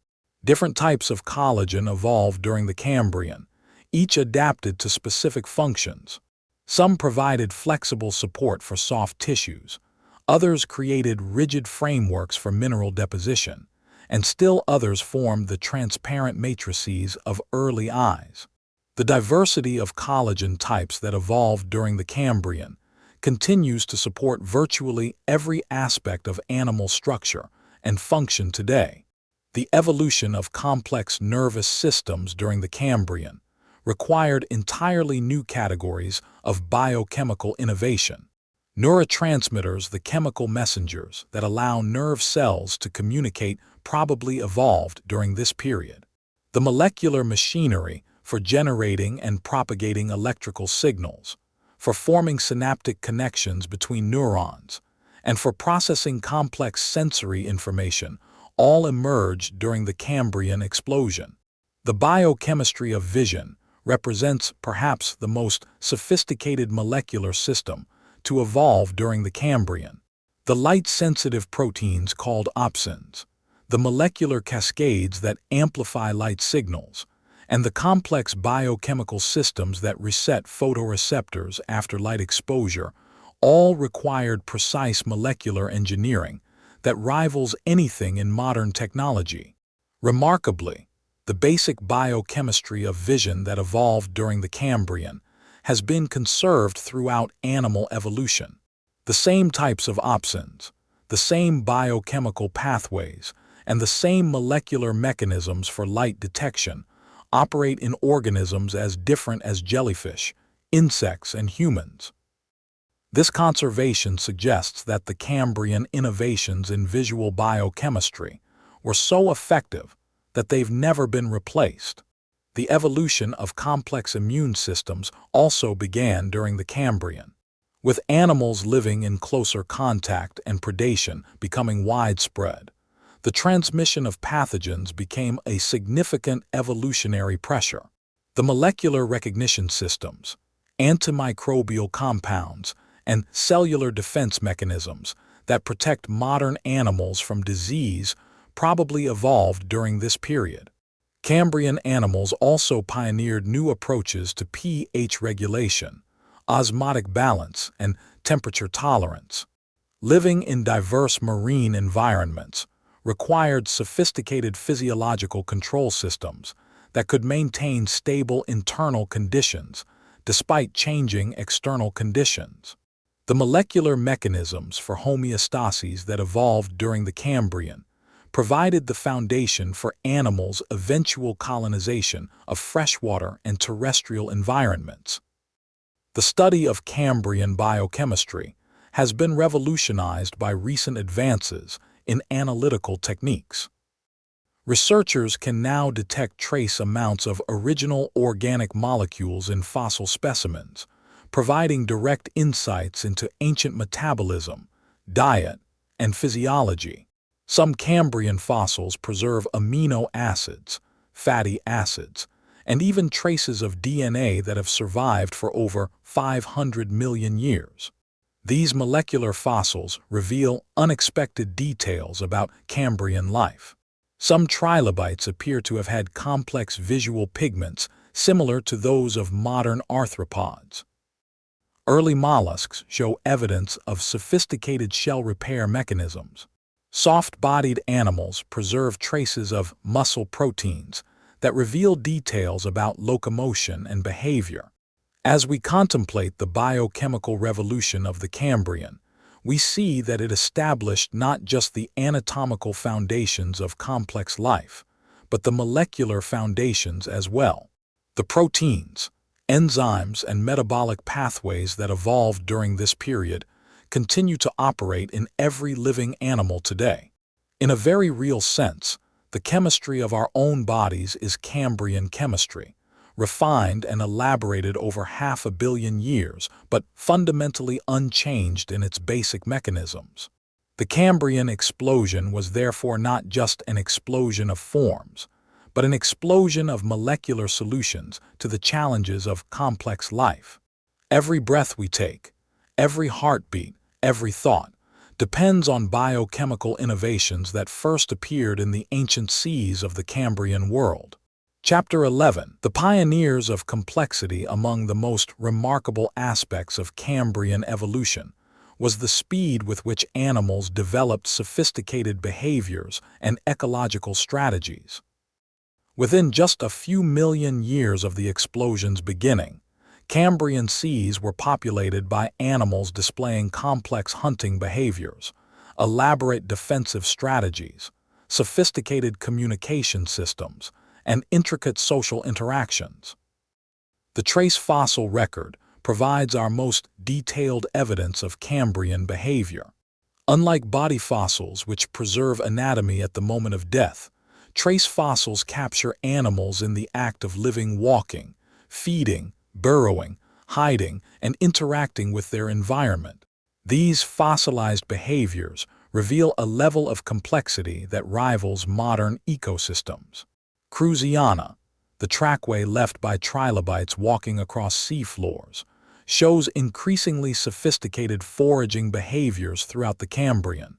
Early Cruziana are simple, straight tracks that suggest random movement, but later examples show clear evidence of systematic search patterns, with animals following the edges of microbial mats, doubling back to explore promising areas, and avoiding regions they had already searched.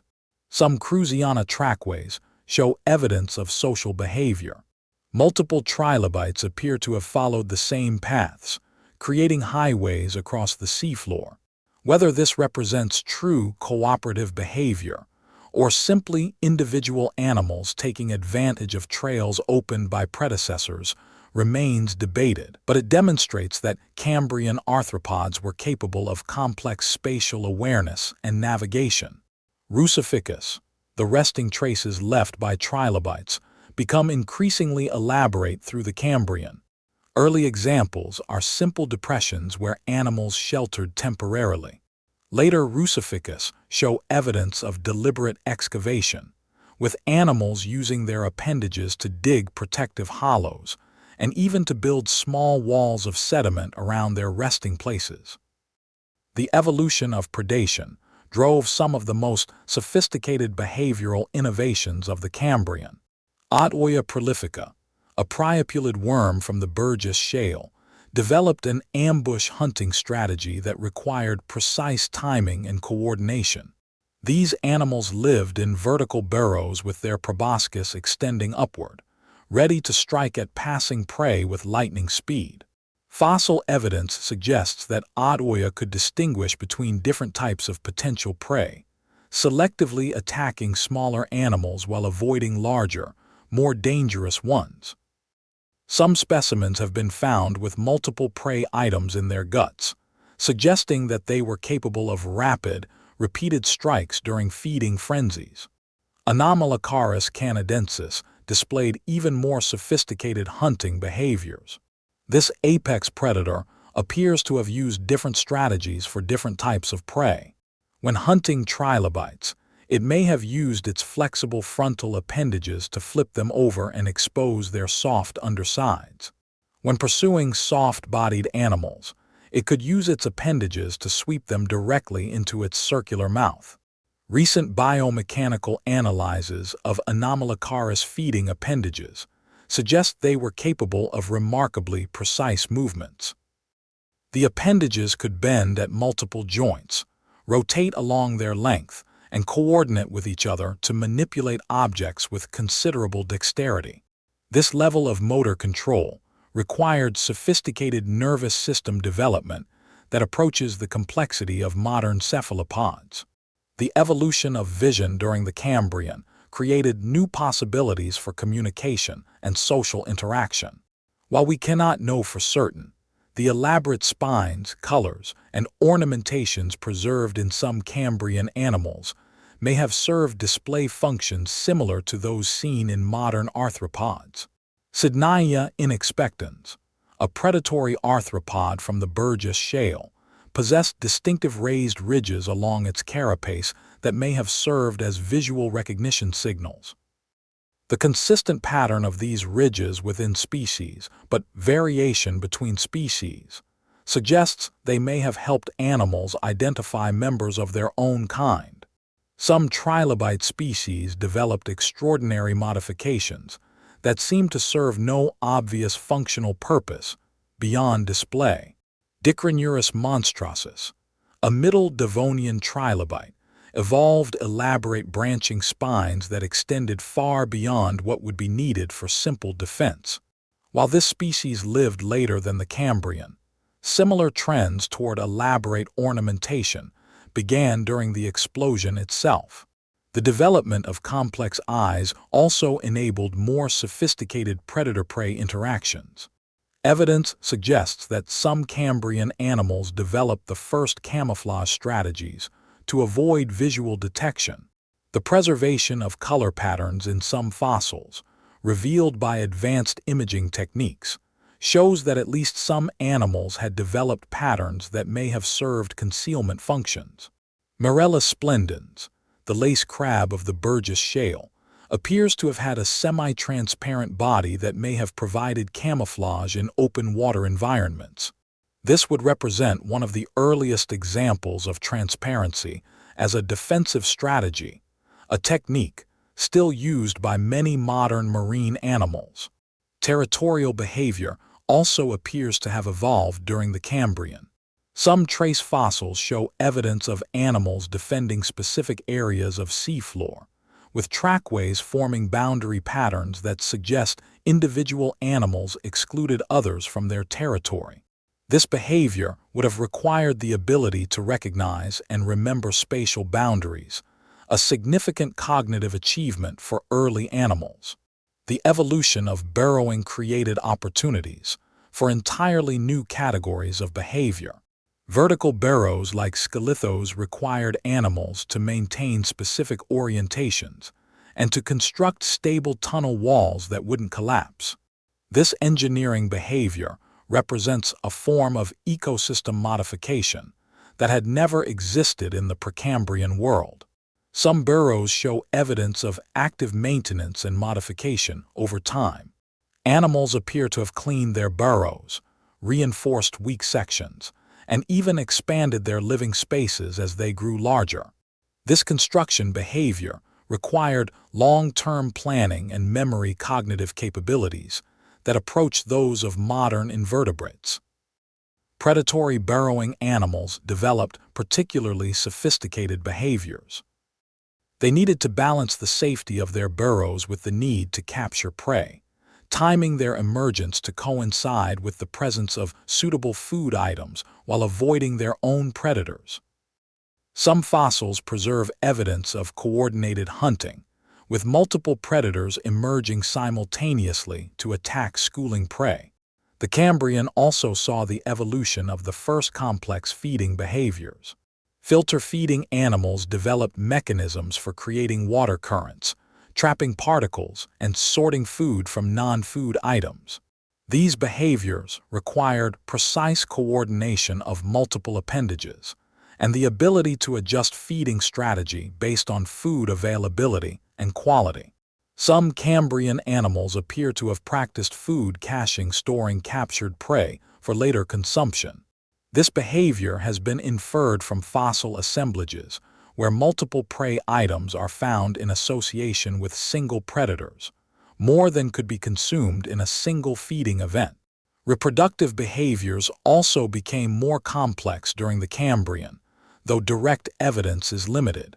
Some trilobite assemblages suggest that animals may have gathered in specific locations for mating, similar to the behavior of modern horseshoe crabs.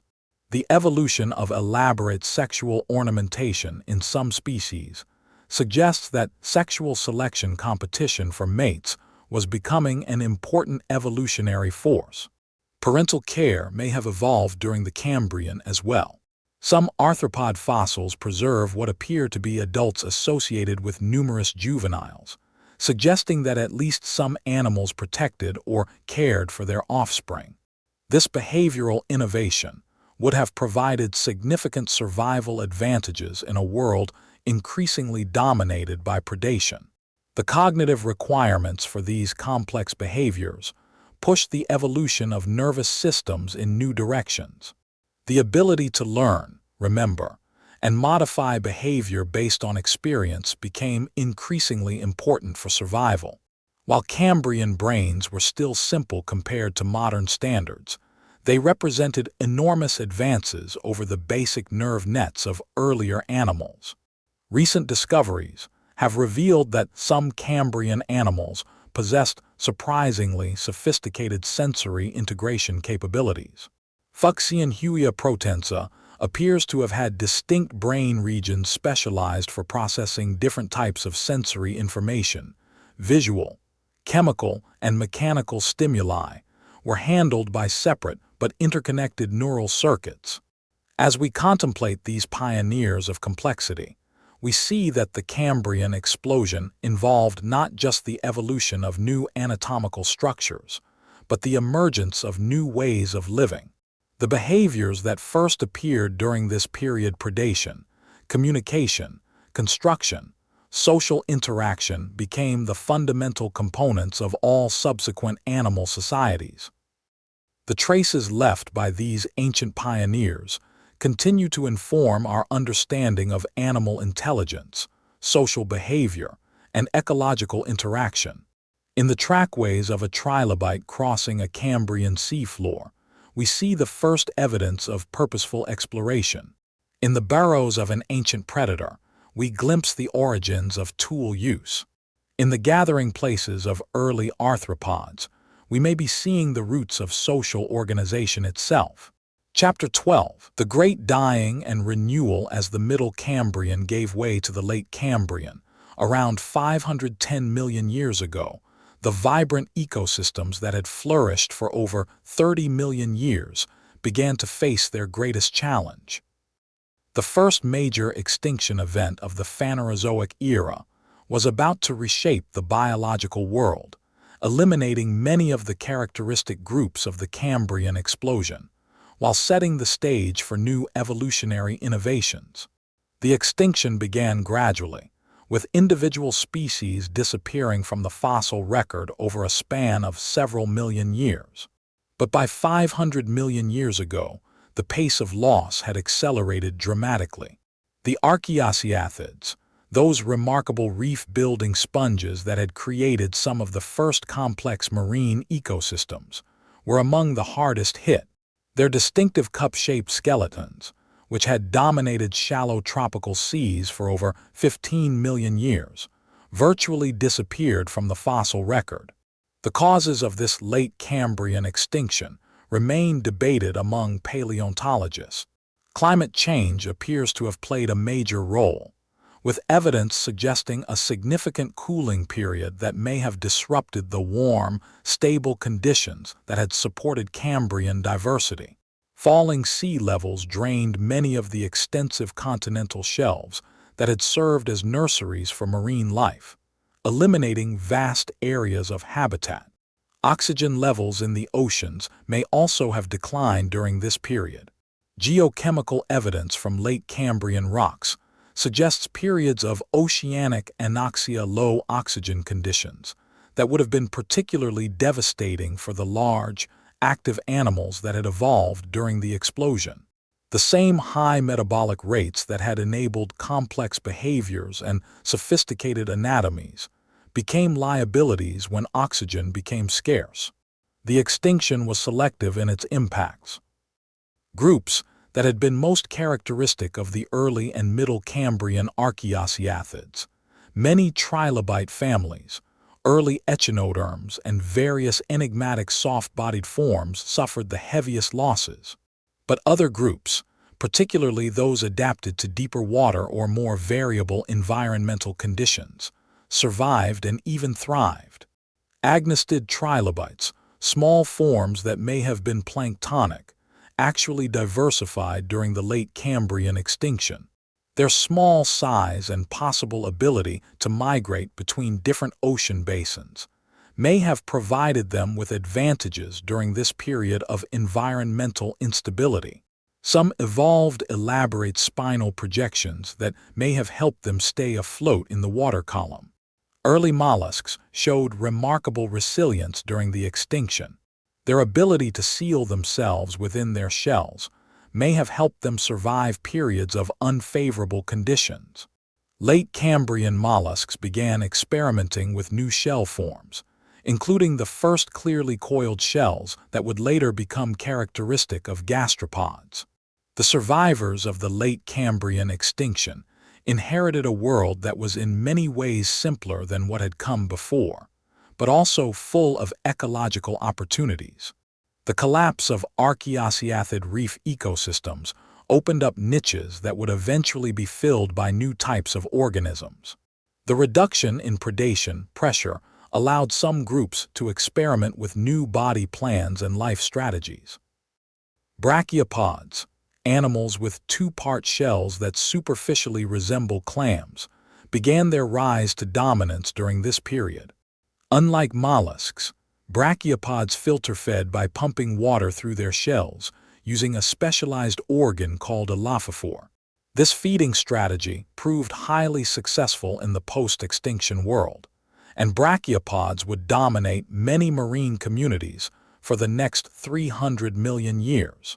Early bryozoans, tiny colonial animals that built encrusting and branching structures, also began to diversify during the late Cambrian. These organisms would eventually become important reef builders in their own right, creating some of the most extensive carbonate structures of the Paleozoic era. The extinction also marked the beginning of a major reorganization in marine ecosystem structure. The relatively simple food webs of the late Cambrian, with fewer predator species and less complex predator-prey relationships, would gradually give way to increasingly intricate ecological networks throughout the Ordovician period. Graptolites, colonial marine animals related to modern acorn worms, began their evolutionary radiation during the latest Cambrian. These organisms built elaborate branching colonies that floated in the open ocean, creating some of the first truly planktonic animal communities. Their rapid evolution and wide geographic distribution would make them invaluable tools for dating and correlating Paleozoic rocks. The late Cambrian extinction serves as a reminder that evolutionary innovation is always balanced against environmental stability. The same conditions that had promoted the rapid diversification of the explosion warm climate, high sea levels, abundant oxygen proved vulnerable to geological and climatic change. The lesson would be repeated many times throughout Earth's history. Periods of evolutionary creativity are often followed by periods of consolidation and loss. Yet the extinction was not simply destructive. By removing dominant groups and simplifying ecosystems, it created opportunities for surviving lineages to explore new evolutionary pathways. The Ordovician period that followed would see its own explosion of diversity, as organisms adapted to fill the ecological niches left vacant by Cambrian extinctions. The trace fossil record reveals that bioturbation, the mixing of sediments by burrowing animals, actually intensified during and after the late Cambrian extinction. This suggests that while many species disappeared, the ecological innovations they had pioneered continued to shape marine environments. The agronomic revolution begun during the Cambrian Explosion became a permanent feature of seafloor ecosystems. New types of trace fossils appeared during the late Cambrian, indicating the evolution of more sophisticated burrowing behaviors. Some animals began constructing complex three-dimensional burrow systems with multiple chambers and connecting galleries. These architectural innovations would reach their peak during the Ordovician, when some burrow systems became so complex they resembled underground cities. The late Cambrian extinction also coincided with the first clear evidence of animal colonization of land environments. While complex terrestrial ecosystems would not evolve for another 50 million years, simple arthropods began making forays onto coastal areas during this period. Trace fossils from late Cambrian nearshore sediments show what appear to be arthropod trackways preserved in ancient tidal flat deposits. These early terrestrial pioneers faced challenges unknown to their marine ancestors. The lack of water for support, extreme temperature fluctuations, intense UV radiation, and the absence of established food webs all posed significant obstacles. Yet some lineages managed to establish footholds on land, setting the stage for the eventual colonization of terrestrial environments. The chemistry of late Cambrian oceans underwent significant changes that would influence marine ecosystems for millions of years to come. The widespread burial of organic matter during this period altered the global carbon cycle, potentially contributing to climate change. Sulfate levels in seawater fluctuated dramatically, affecting the precipitation of gypsum and other evaporite minerals. These chemical changes had biological consequences that extended far beyond the extinction itself. The evolution of new metabolic pathways, particularly those involved in sulfur cycling, may have been driven by changing ocean chemistry during this period. Some lineages developed enhanced abilities to tolerate low oxygen conditions, preparing them for future periods of oceanic anoxia. As we contemplate this ancient crisis and renewal, we see patterns that would be repeated throughout the history of life. Periods of rapid evolutionary innovation are followed by environmental challenges that test the resilience of new biological forms. Those that survive often do so by developing greater flexibility and stress tolerance, even as they may lose some of the specialized adaptations that characterize their ancestors. The late Cambrian extinction reminds us that the story of life is not one of steady progress toward greater complexity, but rather a series of experiments punctuated by crises that force renewal and innovation. The end of the Cambrian explosion was also the beginning of new possibilities, as life continued its endless exploration of form and function in an ever-changing world. Chapter 13. The Microscopic Architects. While our journey has largely focused on the visible animals that populate museum displays and textbook illustrations, we would be remiss to ignore the microscopic architects, whose innovations were equally crucial to the Cambrian Revolution. These tiny organisms, bacteria, archaea, protists, and microscopic animals, may not capture our imagination in the same way as trilobites or Anomalocaris, but their evolutionary innovations provided the foundation upon which all larger life forms were built. The microbial world of the Cambrian was far more diverse and sophisticated than the relatively simple bacterial communities that had dominated earlier periods. New forms of photosynthesis evolved, creating more efficient ways of capturing solar energy. Novel metabolic pathways developed, allowing organisms to exploit previously unusable resources. Complex symbiotic relationships emerged, foreshadowing the intricate partnerships that characterize modern ecosystems. Cyanobacteria, the photosynthetic bacteria that had been producing oxygen for billions of years, underwent their own evolutionary radiation during the Cambrian. New species evolved specialized structures called heterocysts, thick-walled cells, that created anaerobic environments for nitrogen fixation, while the rest of the colony continued photosynthesis.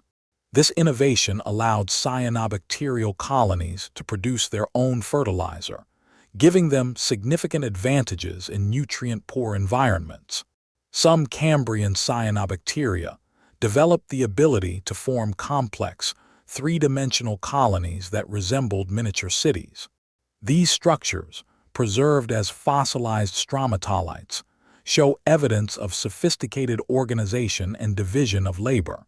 Different parts of the colony specialized in different functions: photosynthesis, nitrogen fixation, or structural support, creating some of the first truly multicellular prokaryotic organisms.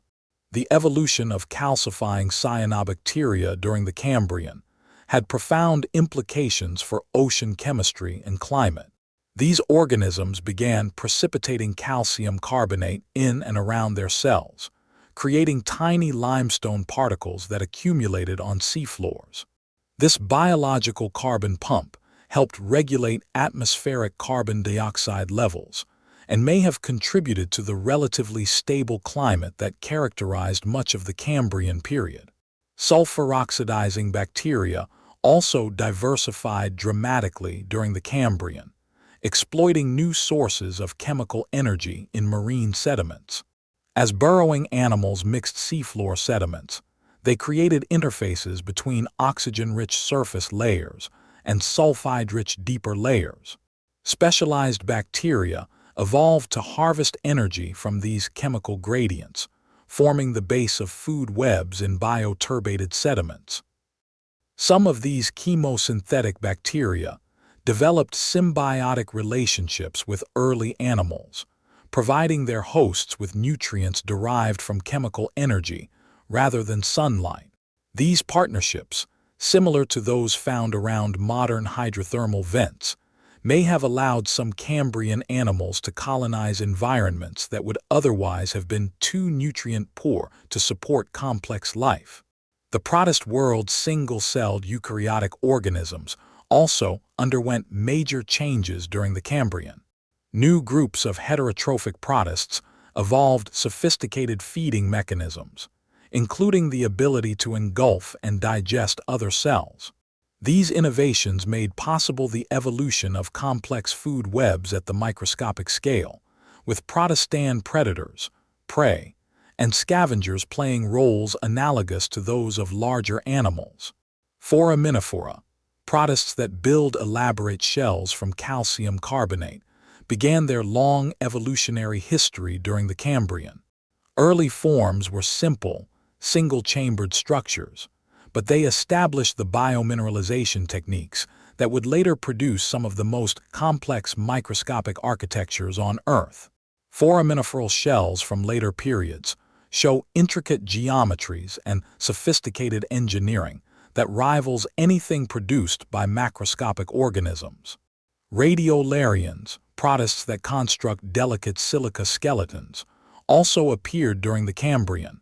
Their intricate geometric shells, built from dissolved silica in seawater, demonstrate remarkable precision in biological construction. The mathematical perfection of radiolarian skeletons has inspired artists and architects for centuries and continues to provide insights into natural engineering principles. The evolution of dinoflagellates during the Cambrian introduced new forms of marine primary productivity. These motile protists could actively swim toward optimal light and nutrient conditions, making them more efficient photosynthesizers than passive forms. Some dinoflagellates also evolved the ability to alternate between photosynthetic and heterotrophic nutrition, giving them flexibility in changing environmental conditions. Perhaps most significantly, the Cambrian saw the emergence of complex microbial consortiums, communities of different microorganisms working together to accomplish tasks that no single species could achieve alone. These partnerships, involving bacteria, archaea, and protists, created some of the first examples of emergent properties in biological systems.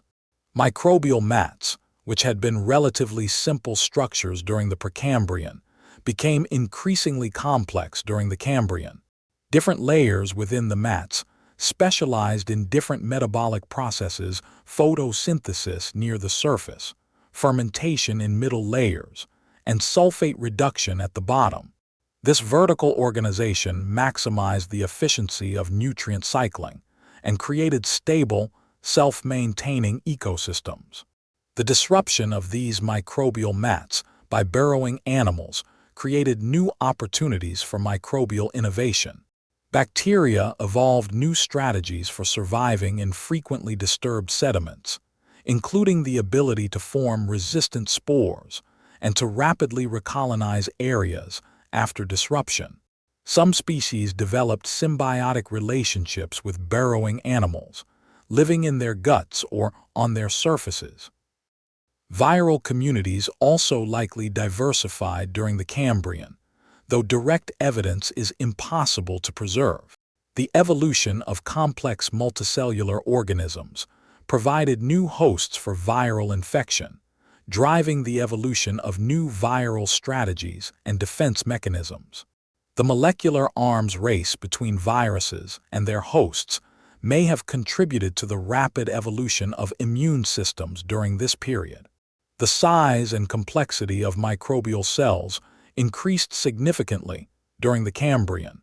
Many protist species evolved elaborate internal structures, complex organelle systems, cytoskeletal networks, and sophisticated regulation mechanisms. These innovations in cellular architecture paralleled the evolution of complex body plans in multicellular animals. Some Cambrian protists developed the ability to form temporary multicellular aggregations, foreshadowing the evolution of true multicellularity. These colonial forms could achieve sizes and capabilities beyond those possible for single cells, while retaining the flexibility to disperse when conditions became unfavorable. The chemical communication systems that evolved in Cambrian microbial communities were remarkably sophisticated.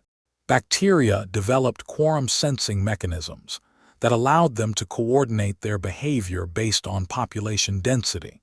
Chemical signals could trigger changes in metabolism, reproduction, or colonial organization, creating flexible responses to environmental variation. Horizontal gene transfer, the movement of genetic material between different species, reached new levels of complexity during the Cambrian. Networks of genetic exchange allowed beneficial innovations to spread rapidly through microbial communities, accelerating the pace of evolutionary change. Some of the metabolic innovations that first appeared in bacteria were later transferred to eukaryotic organisms through endosymbiosis. The evolution of antibiotic compounds by various microorganisms during the Cambrian created new forms of chemical warfare at the microscopic scale. These natural antibiotics served both offensive and defensive functions, allowing producing organisms to kill competitors while protecting themselves from attack. The diversity of antibiotic compounds that evolved during this period provided the foundation for modern pharmaceutical research. Bioluminescence, the production of light by living organisms, may have first evolved in Cambrian microbes. While direct evidence cannot be preserved, the ecological advantages of bioluminescence in marine environments suggest that this innovation appeared early in the history of complex life. Bioluminescent bacteria could have provided light for symbiotic relationships or used light production for communication and defense.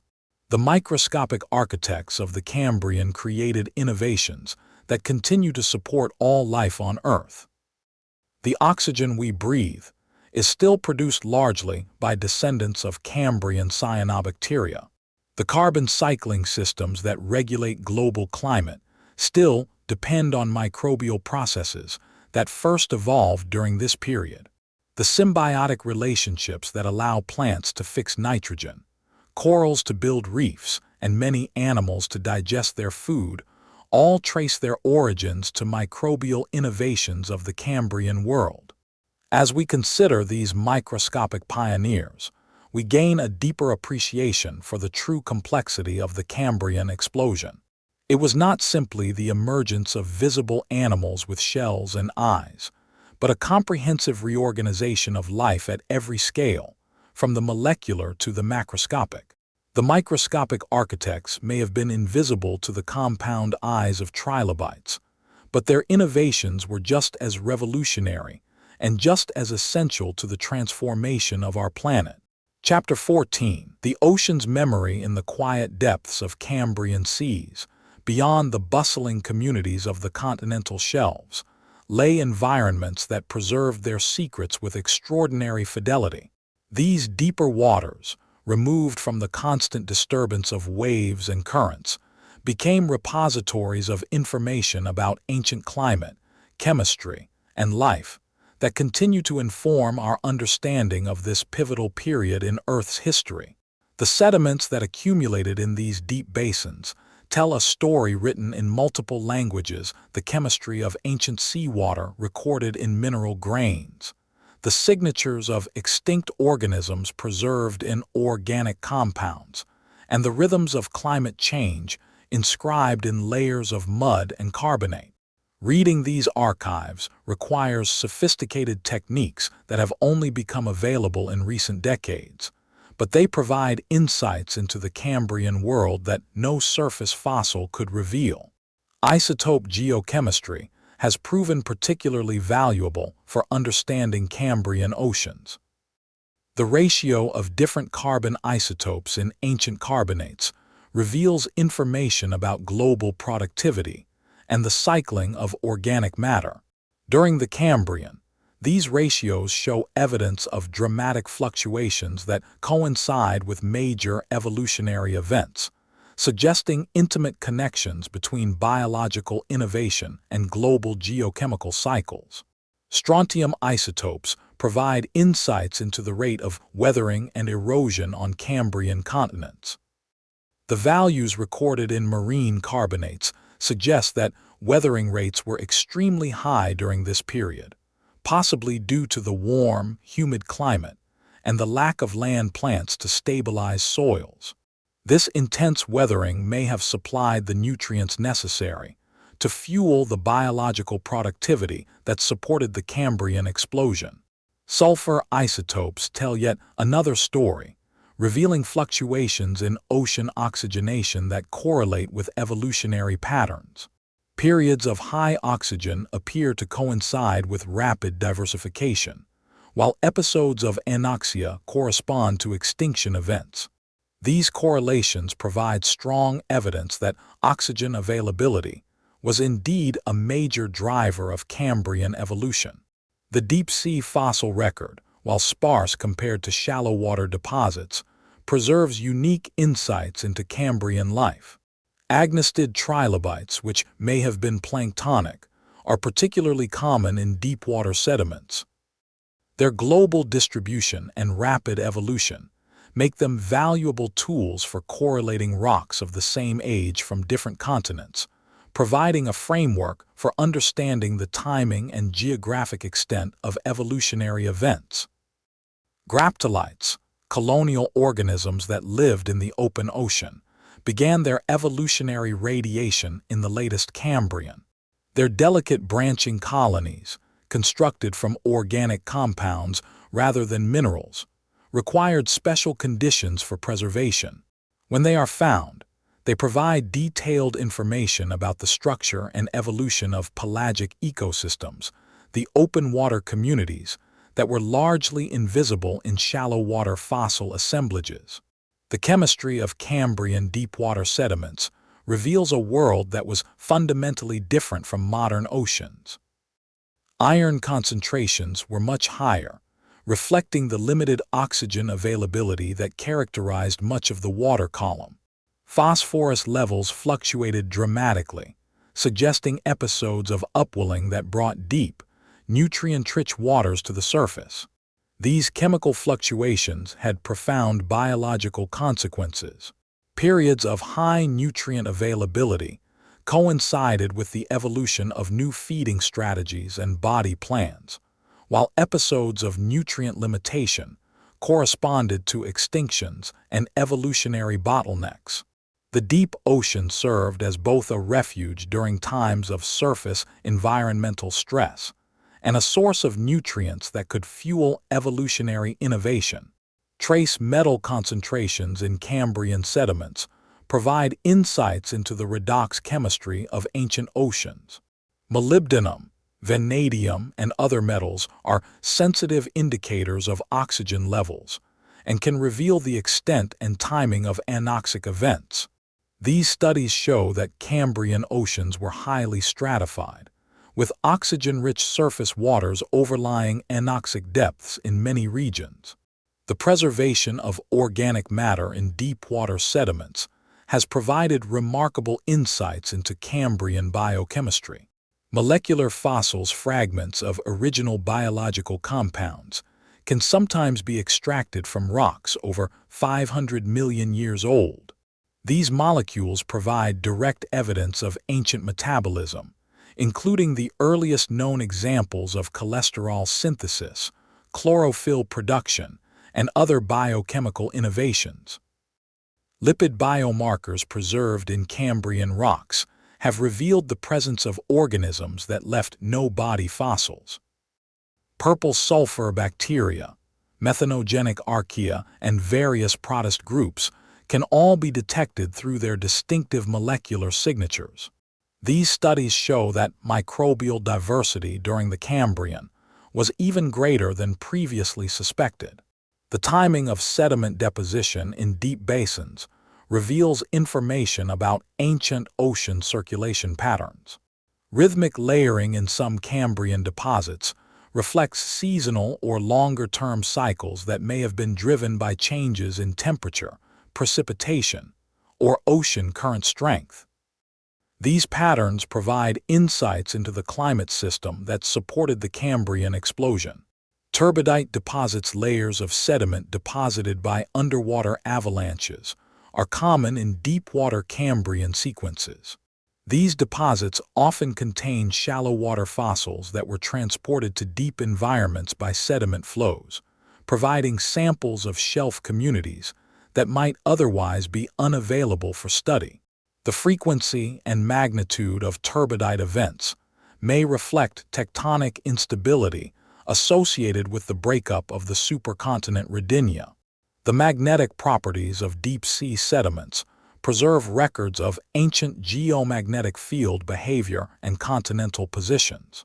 Paleomagnetic studies of Cambrian rocks have been crucial for reconstructing the positions of continents during this period, and for understanding how paleogeography influenced evolution. The rapid movement of some continents across latitudinal zones may have driven evolutionary change by exposing organisms to new climatic conditions. Deep-water environments also preserve evidence of the first major perturbations to the global carbon cycle caused by biological activity.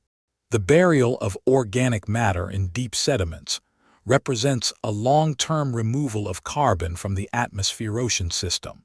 Fluctuations in burial rates during the Cambrian may have influenced atmospheric CO2 levels and global climate. The isotopic composition of sulfate minerals in deep-water deposits reveals information about the global sulfur cycle during the Cambrian. Changes in sulfate isotope ratios reflect variations in the activity of sulfate-reducing bacteria and the availability of sulfur compounds. These studies have revealed that microbial sulfur cycling was much more active during the Cambrian than previously suspected.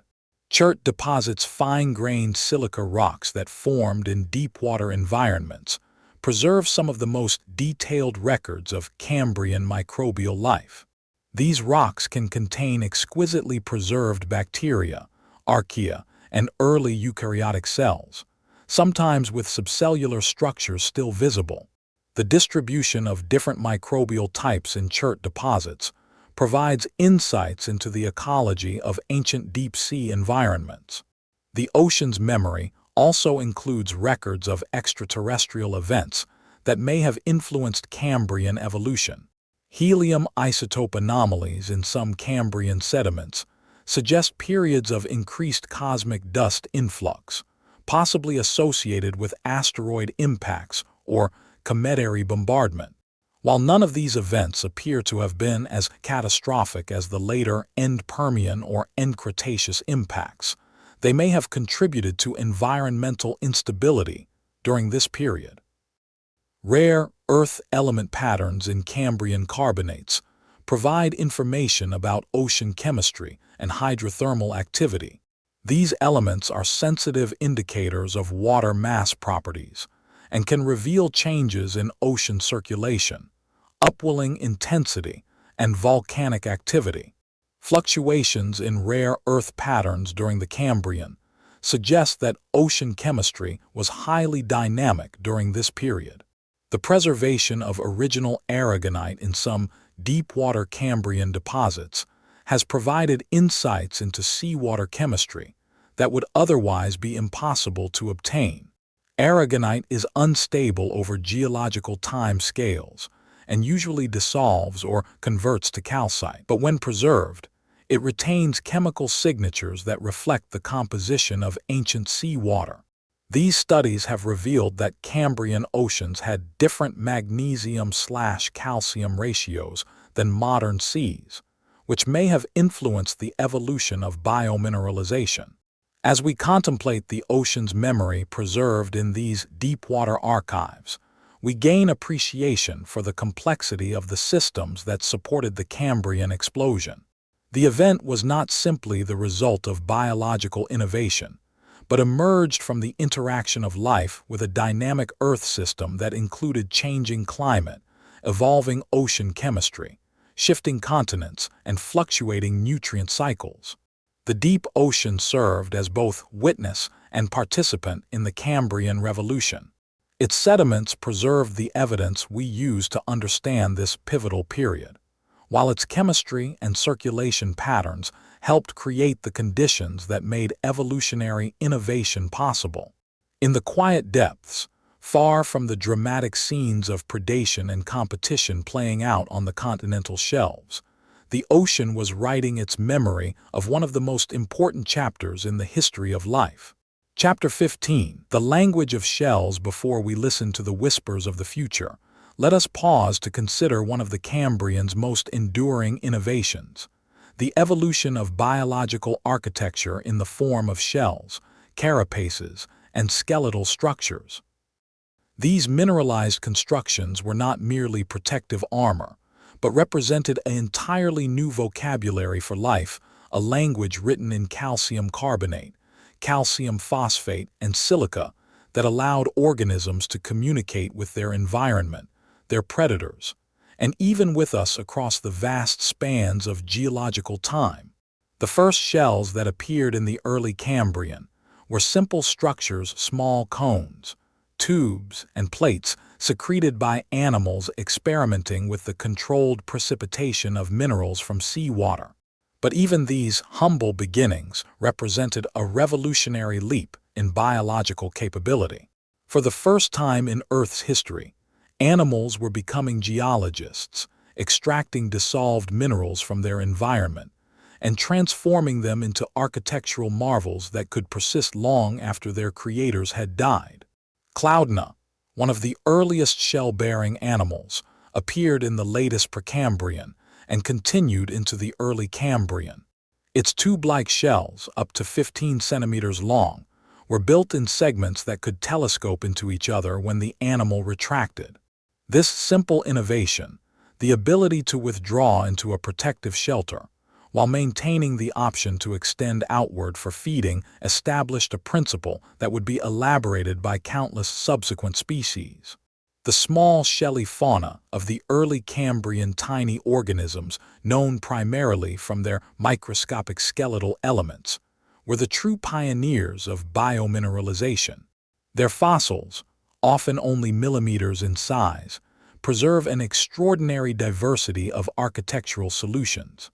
Some built cone-shaped shells with spiral growth patterns.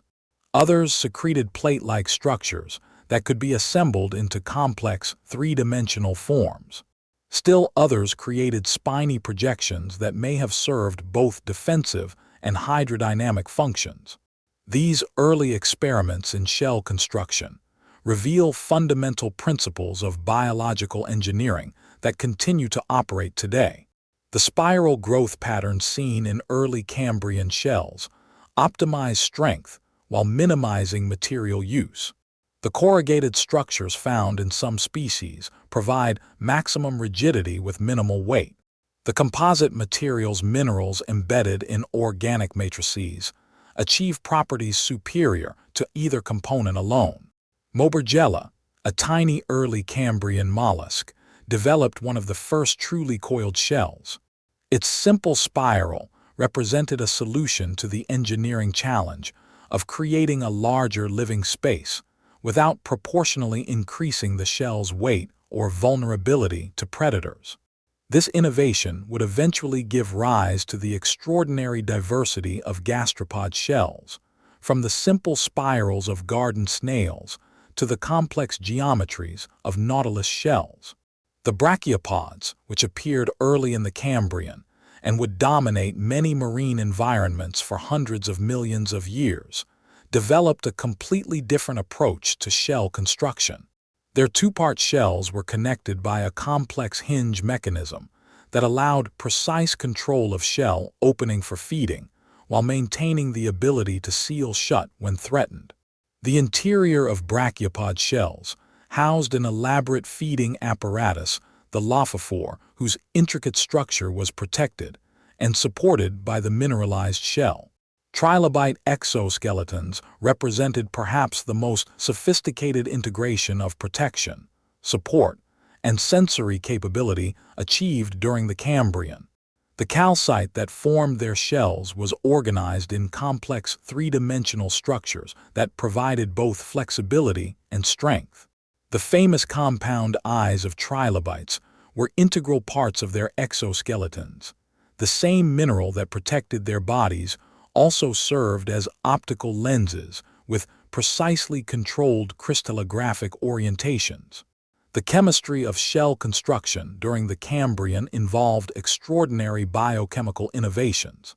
Animals had to develop mechanisms for extracting calcium, carbonate, phosphate, and silicate ions from seawater, transporting them to sites of shell growth, and controlling their precipitation with molecular precision. The proteins that manage these processes, many of which remain poorly understood even today, represent some of the most sophisticated biochemical machinery ever evolved. Different groups of animals developed different approaches to biomineralization, suggesting that shell construction evolved independently multiple times during the Cambrian explosion. Mollusks primarily used aragonite, a crystalline form of calcium carbonate that could be organized into strong, lightweight structures. Brachiopods used calcite, the same mineral employed by trilobites, but organized it in different ways to achieve different mechanical properties. Early vertebrates experimented with calcium phosphate, creating some of the first bone-like materials in animal skeletons. The organic components of shells, the proteins and polysaccharides that guide mineral precipitation and provide flexibility, were equally innovative. These biological polymers had to evolve new properties to interface with mineral crystals, creating composite materials that combine the hardness of rock with the resilience of living tissue. Some of these organic components have been preserved in fossil shells, providing direct insights into Cambrian biochemistry. The environmental requirements for shell construction placed important constraints on where and how these early animals could live. Biomineralization requires significant energy expenditure. Extracting and concentrating minerals from seawater is metabolically expensive. It also requires specific chemical conditions, particularly adequate concentrations of dissolved calcium and appropriate pH levels. These requirements may explain why shell-bearing animals first flourished in warm, shallow seas where carbonate precipitation was most favorable. The evolution of shells also had profound ecological consequences. For the first time, predators encountered prey that could not be easily crushed or torn apart. This led to an evolutionary arms race between increasingly sophisticated predatory techniques and ever more elaborate defensive structures.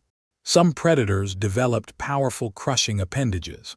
Others evolved tools for prying shells apart, and still others learned to attack through shell openings or weak points. The shells themselves evolved in response to these predatory pressures. Spines, ridges, and complex geometries made shells harder to handle or swallow. Thick walls and reinforced hinges provided protection against crushing attacks. Deep withdrawal chambers allowed animals to retreat completely into their shells when threatened. The diversity of shell forms in Cambrian assemblages reflects the intensity of these predator-prey interactions. Shells also served functions beyond simple protection. Many species developed shells with complex internal chambers that could be used for buoyancy control, similar to the nautilus shells of today. Others used their shells as amplification chambers for sound production, or as resonators for detecting vibrations. Some shells may have served display functions, with bright colors or elaborate ornamentations that helped individuals recognize members of their own species. The preservation potential of shells fundamentally changed our ability to study ancient life. While soft-bodied organisms require exceptional preservation conditions to fossilize, shells preserve readily in ordinary marine sediments. This hard parts revolution created a much richer fossil record that allows us to trace evolutionary patterns with unprecedented detail. Without shells, our knowledge of Cambrian diversity would be limited to a few exceptional fossil sites. The language of shells that evolved during the Cambrian established architectural principles that continue to inspire both natural selection and human engineering. The corrugated structures of brachiopod shells have inspired modern architectural designs. The composite materials of mollusk shells have informed the development of new engineering materials. The optical properties of trilobite eyes continue to influence the design of artificial vision systems.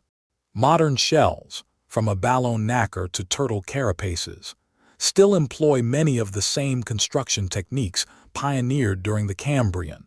The basic chemistry of biomineralization, the extraction of minerals from solution, and their controlled precipitation in biological matrices remains fundamentally unchanged after 540 million years. The proteins that guide shell growth in modern mollusks are recognizably similar to those that built the first Cambrian shells. As we consider this ancient language of shells, we see that it represents more than just biological innovation. It embodies the creative dialogue between life and Earth's mineral systems. In learning to build with stone, Cambrian animals forged a new relationship between the biological and geological worlds. They became partners in planetary processes, contributing to the cycling of elements, the formation of sedimentary rocks, and the regulation of ocean chemistry. The shells that accumulated on Cambrian seafloors eventually became limestone formations that preserve both the history of life and the chemical signature of ancient oceans. In studying these rocks today, we read messages written in the language of shells, stories of ancient ecosystems, climate changes, and evolutionary innovations recorded in the very atoms of calcium and carbon that once formed living architecture. The shells that accumulated on Cambrian seafloors eventually became limestone formations that preserve both the history of life and the chemical signature of ancient oceans. In studying these rocks today, We read messages written in the language of shells, stories of ancient ecosystems, climate changes, and evolutionary innovations recorded in the very atoms of calcium and carbon that once formed living architecture. Chapter 17, The Consciousness of Stone in the Quiet Depths of Cambrian Seas. Something unprecedented was stirring not just in the realm of biology, but in the very nature of information processing and environmental awareness. As nervous systems grew more complex and sensory capabilities expanded, the boundary between simple stimulus response mechanisms and something approaching primitive consciousness began to blur. While we can never know with certainty what subjective experiences, if any, Cambrian animals possessed, the fossil record preserves tantalizing hints of increasingly sophisticated behavioral complexity that suggests the earliest glimmerings of awareness. The evolution of complex eyes during the Cambrian was not merely about detecting light and shadow. It represented a fundamental transformation in how animals could model and respond to their environment. The compound eyes of Trilobites, with their thousands of individual lenses and associated neural processing units, created internal representations of the external world that far exceeded the simple presence or absence information provided by primitive light sensors. Neurological studies of modern arthropods suggest that compound eyes require sophisticated computational systems to integrate information from multiple visual units, detect patterns of motion, and distinguish between different types of objects.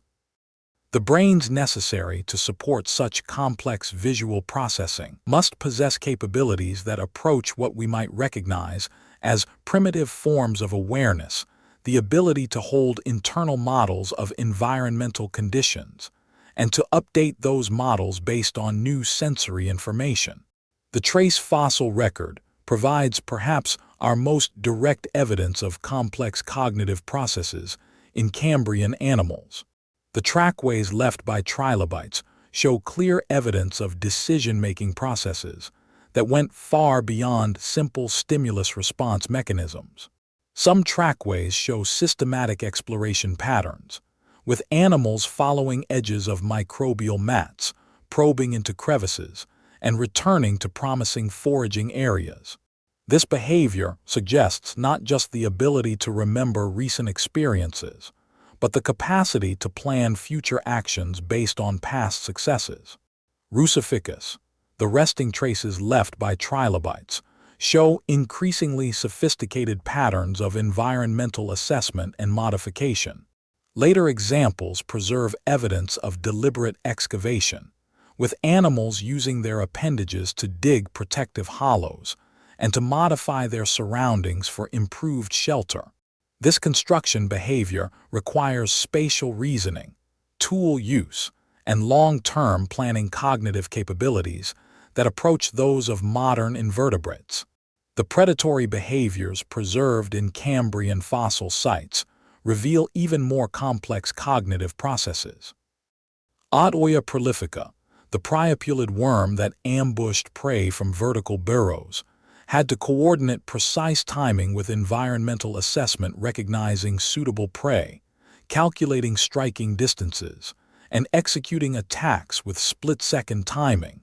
This level of behavioral sophistication requires nervous systems capable of integrating multiple types of sensory information and executing coordinated motor responses.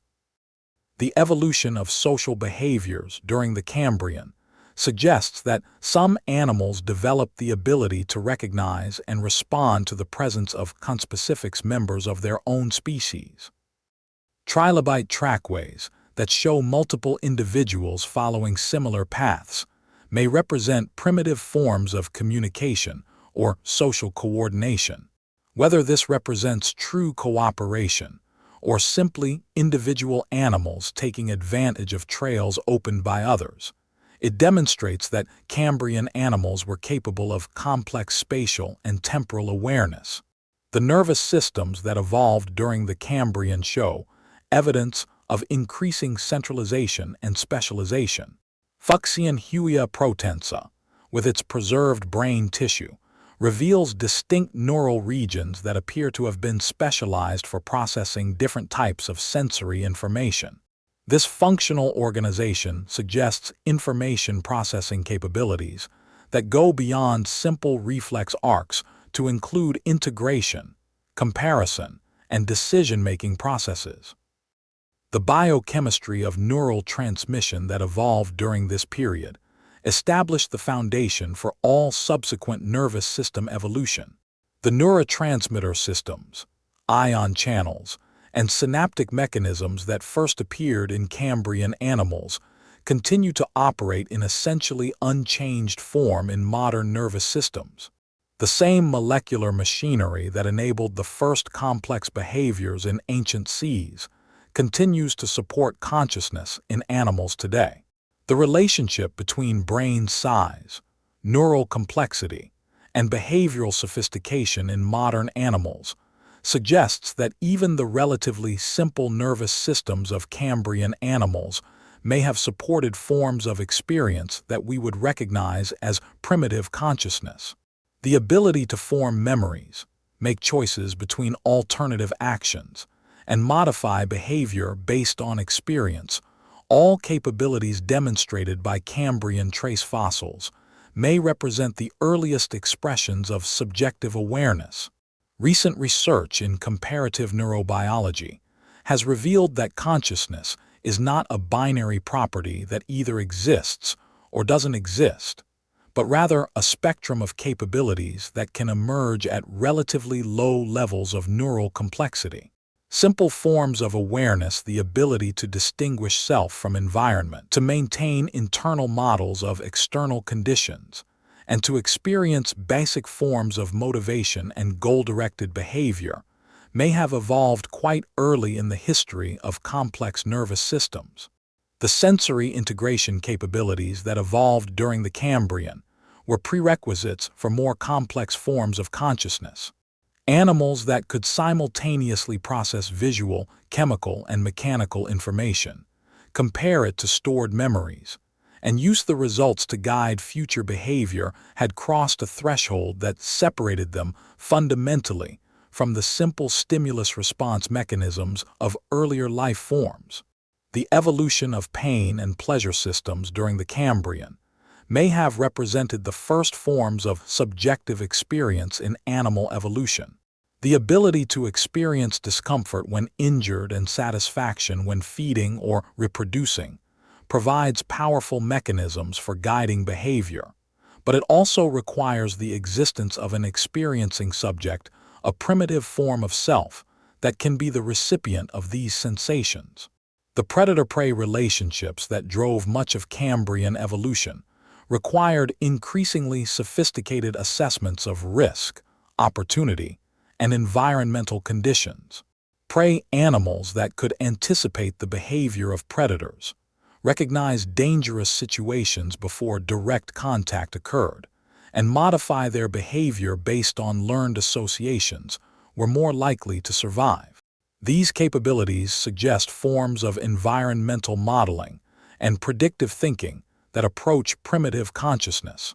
The tool use behaviors that may have evolved during the Cambrian using shells, spines, or environmental features for protection or feeding require forms of causal reasoning and planning that are associated with higher cognitive functions in modern animals. While the evidence for tool use in Cambrian animals is indirect, the complexity of their preserved behaviors suggests that such capabilities were within the range of their cognitive abilities. The construction behaviors preserved in Cambrian trace fossils, burrow building, protective structure modification, and environmental engineering require forms of spatial reasoning and future planning that are indicators of sophisticated cognitive processing. Animals that could envision desired future states, plan sequences of actions to achieve those states, and modify their behavior based on the results were operating with cognitive systems that possessed many of the characteristics we associate with consciousness. The evolution of circadian rhythms and other temporal awareness systems during the Cambrian gave animals the ability to track time and anticipate future events. This temporal modeling capability is fundamental to many forms of conscious experience, allowing organisms to exist not just in the immediate present, but in an extended temporal framework that includes past memories and future expectations. The chemical communication systems that evolved during the Cambrian may have supported primitive forms of social cognition. Animals that could produce, detect, and interpret chemical signals were engaging in information exchange that required recognition of other individuals as intentional agents, a cognitive capability that is closely related to theory of mind and social consciousness. While we will never know with certainty what subjective experiences Cambrian animals may have possessed, the complexity of their behaviors, the sophistication of their nervous systems, and the parallel with modern animals of comparable neural complexity suggest that the Cambrian explosion may have witnessed not just the evolution of complex bodies, but the first emergence of experiencing minds' primitive forms of consciousness that could model their environment, make choices, and perhaps even experience something analogous to what we would recognize as basic emotions or sensations. In the quiet moments of Cambrian seas, as trilobites made decisions about where to forage and predators assessed the behavior of their prey, the universe may have been awakening to itself, for the first time developing the capacity for experience, awareness, and perhaps even the earliest forms of wonder at the complexity and beauty of the world that consciousness was just beginning to discover. Chapter 18. The rhythms of ancient seas beneath the drama of predation and the innovations of complex anatomy. The Cambrian seas moved to rhythms both ancient and newly emerging.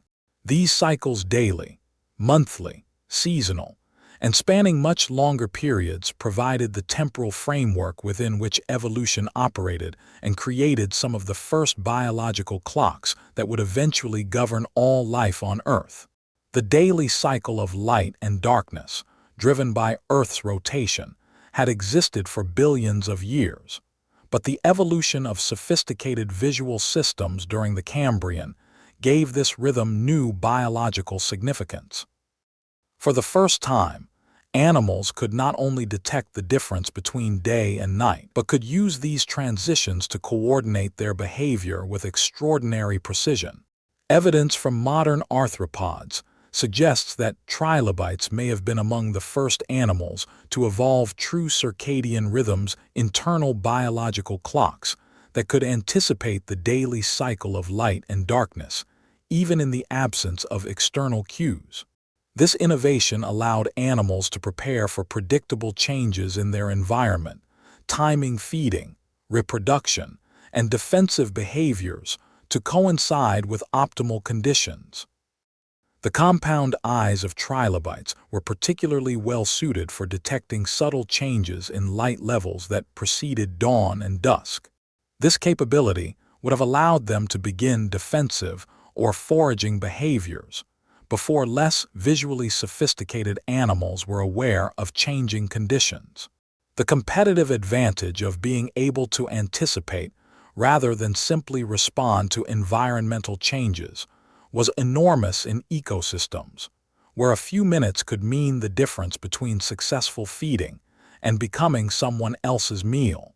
Vertical migration patterns, now common in marine ecosystems, may have first evolved during the Cambrian, as animals learned to exploit the safety of deeper waters during daylight hours, while taking advantage of productive surface waters under cover of darkness. Some Cambrian animals may have made daily journeys of tens of meters through the water column, following the rhythm of light and darkness to optimize both feeding opportunities and predator avoidance. The monthly cycle of the moon's phases created another temporal framework that Cambrian animals could exploit. Tidal rhythms, driven by lunar gravitational effects, would have been particularly pronounced in the extensive shallow seas that characterized Cambrian geography. Animals living in intertidal or nearshore environments would have experienced predictable cycles of exposure and submersion, high and low energy conditions, and changing access to different types of food. Some Cambrian animals may have synchronized their reproductive cycles with lunar phases, concentrating spawning activities during periods of high tides when gametes could be dispersed most effectively. This type of lunar synchronization is common in modern marine animals and may have evolved very early in the history of complex life as a way of maximizing reproductive success. The seasonal cycles that characterized Cambrian climate created longer-term rhythms that animals could learn to anticipate and exploit. While the warm, equable climate of the Cambrian may have been less seasonal than modern conditions, subtle variations in temperature, precipitation, and nutrient availability would still have created predictable patterns that animals could use to time major life events. Growth bands preserved in some Cambrian shells suggest that these animals experienced seasonal variations in metabolic rate and growth. During favorable seasons, rapid growth created wide bands, while challenging periods left narrow bands that record slower metabolism. These growth patterns provide direct evidence that Cambrian animals were responding to environmental cycles with sophisticated physiological adjustments. Migration patterns may have evolved during the Cambrian, as animals learned to follow seasonal changes in food availability, water temperature, or reproduction opportunities. The wide geographic distribution of some trilobite species suggests that they were capable of long-distance movement, possibly following seasonal patterns of productivity across ocean basins. Longer-term cycles spanning multiple years or decades also influenced Cambrian ecosystems. Climate oscillations driven by changes in ocean circulation, volcanic activity, or orbital variations created environmental fluctuations that operated on timescales longer than individual lifespans, but shorter than evolutionary changes. These longer cycles may have driven some of the earliest examples of bet hedging strategies in animal evolution. Species that could survive unfavorable periods by reducing metabolic activity, altering reproductive timing, or shifting to alternative food sources would have been better able to persist through environmental fluctuations. The diversity of life history strategies seen in Cambrian assemblages may reflect adaptations to cyclical environmental variability. The evolution of dormancy and diapause, the ability to enter states of reduced metabolic activity during unfavorable conditions, may have first appeared during the Cambrian, as animals developed ways of surviving environmental cycles that exceeded the duration of their normal active periods. This capability would have been particularly valuable for animals living in environments subject to seasonal oxygen depletion, temperature extremes, or food scarcity. Predator-prey cycles, driven by the population dynamics of interacting species, added another layer of temporal complexity to Cambrian ecosystems. As predator populations increased, prey populations would decline, followed by predator population crashes and subsequent prey population recovery. These ecological cycles, operating on timescales of years to decades, created fluctuating selection pressures that drove continued evolutionary change. The preservation of these various rhythms in the fossil record provides insights into the temporal organization of ancient life that would otherwise be impossible to reconstruct. Growth bands in shells reveal seasonal patterns, trace fossil assemblages show daily activity cycles, and the stratigraphic distribution of species reflects longer-term population fluctuations. Biochemical evidence preserved in Cambrian fossils has revealed that some animals possessed internal molecular clocks that could track multiple temporal cycles simultaneously. The proteins responsible for circadian rhythm regulation in modern animals show deep evolutionary conservation, suggesting that sophisticated biological timing systems evolved early in animal evolution and have been maintained ever since.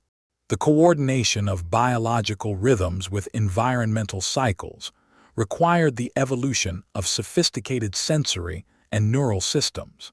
Animals needed to detect subtle environmental cues, integrate information from multiple sensory modalities, and maintain internal timing mechanisms that could operate even when external cues were absent or conflicting. The social synchronization of behavioral rhythms may have appeared during the Cambrian, as animals learned to coordinate their activities with conspecifics. Synchronized spawning, coordinated migration, and group foraging behaviors all require individuals to maintain similar internal clocks while also responding to social cues that indicate the timing of group activities. The metabolic costs of maintaining complex timing systems created new selective pressures that influenced the evolution of energy allocation strategies. Animals that could accurately predict environmental changes could prepare for them metabolically, storing energy during favorable periods and reducing activity during challenging times. This temporal optimization of metabolism may have been crucial for supporting the energy-demanding lifestyles of complex Cambrian animals. As we contemplate these ancient rhythms, we see that time itself became a resource that could be exploited through evolutionary innovation. The ability to track, predict, and prepare for temporal patterns in the environment gave some animals significant advantages over those that could only react to immediate conditions. The biological clocks that evolved during the Cambrian provided the foundation for all subsequent temporal adaptations, from the seasonal migrations of modern animals to the complex social rhythms of human societies. The rhythms of ancient seas continue to beat within us today. Our own circadian clocks, governed by the same basic molecular mechanisms that evolved during the Cambrian, still synchronize our physiology with the daily cycle of light and darkness. The seasonal rhythms that influence our mood, behavior, and health trace their origins to the first animals that learned to anticipate and prepare for environmental cycles. In the quiet pulse of our own biological rhythms, we carry forward the temporal innovations of the Cambrian seas. Chapter 19 Whispers of the Future. As we near the end of our journey through the Cambrian seas, it becomes clear that this ancient period was not simply a moment of innovation, but a foundation stone upon which all subsequent evolution would build. The whispers of future possibilities were already audible in those primordial waters, encoded in the first experiments with complex body plans, sophisticated behaviors, and intricate ecological relationships. Consider the early chordates of the Cambrian, small, worm-like creatures, with simple notochords running along their backs. Picea grass islands, found in the Burgess Shale, was only about 5 centimeters long and may have filtered food particles from the water. Yet within its modest anatomy lay the blueprint for every vertebrate that would follow: fish and amphibians, reptiles and birds, mammals, and ultimately humans. The notochord itself was a remarkable innovation.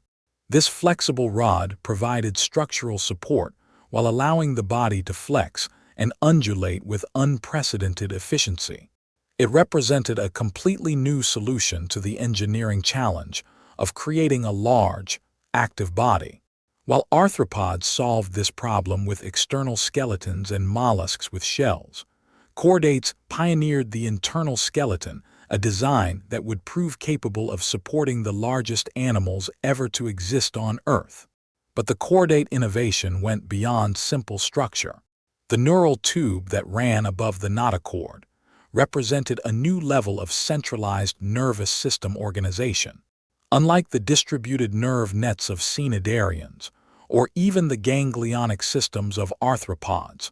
The chordate nervous system was organized along a single axis that could be elaborated into increasingly complex brains and sensory systems. The segmentation seen in chordate muscle blocks hinted at another crucial innovation.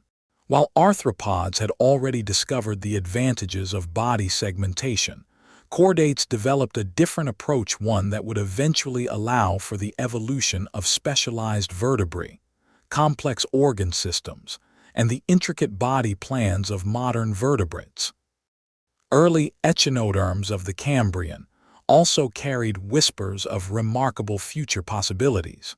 These animals had evolved a unique approach to body symmetry, adults with five-fold radial symmetry that developed from larvae with bilateral symmetry. This complex developmental pattern would eventually give rise to some of the most sophisticated regenerative abilities in the animal kingdom. The water vascular system of early echinoderms represented a novel solution to the challenges of hydraulic locomotion and feeding. By using internal water pressure to operate tube feet, these animals achieved levels of precision and coordination that rivaled more complex nervous systems. This hydraulic technology would eventually enable sea stars to pry open mollusks, sea urchins to navigate complex terrain, and sea cucumbers to process enormous volumes of sediment. The calcite skeleton of echinoderms, built from single crystals of calcium carbonate, represented a level of biomineralization sophistication that wouldn't be matched by other groups for millions of years. Each skeletal element was a single crystal oriented to provide optimal mechanical properties, a feat of materials engineering that still amazes modern scientists. The mollusks of the Cambrian were experimenting with innovations that would lead to some of the most intelligent invertebrates on Earth. Early cephalopods had already begun developing more sophisticated nervous systems to coordinate the complex behaviors required for active predation. The jet propulsion system that allowed these animals to move rapidly through the water column was a completely novel form of animal locomotion. The chromatophore systems that may have already evolved in Cambrian cephalopods represented the beginning of one of nature's most sophisticated communication technologies. The ability to rapidly change color and pattern would eventually allow modern octopuses and squid to achieve levels of camouflage and signaling that rival the most advanced human technologies. Arthropod innovations during the Cambrian carried whispers of the most successful animal group in Earth's history. The compound eye technology developed by Trilobites would eventually be refined into the extraordinarily sophisticated visual systems of modern insects. The modular body plan of arthropods would prove infinitely adaptable, eventually giving rise to forms as different as butterflies, lobsters, and spiders. The metamorphosis strategies that may have already evolved in some Cambrian arthropods represented a revolutionary approach to life cycle optimization. By separating juvenile and adult life stages, these animals could exploit different resources and environments while minimizing competition between generations. This innovation would eventually enable insects to colonize virtually every terrestrial environment on Earth. The social behaviors that were beginning to emerge in some Cambrian communities carried whispers of the complex societies that would eventually evolve. The aggregation behaviors seen in some trilobite assemblages may represent the earliest experiments with group coordination. These simple beginnings would eventually give rise to the elaborate social systems of modern insects, the cooperative hunting behaviors of vertebrates, and ultimately the complex societies of humans. The biomineralization technologies pioneered during the Cambrian would eventually enable the construction of some of Earth's largest geological structures. The calcium carbonate precipitation mechanisms first developed by Cambrian animals would be refined and elaborated to create massive coral reefs, extensive chalk deposits, and limestone formations that store vast amounts of carbon. The burrowing behaviors that transformed Cambrian seafloors carried whispers of the complete bioturbation of marine sediments that characterizes modern oceans.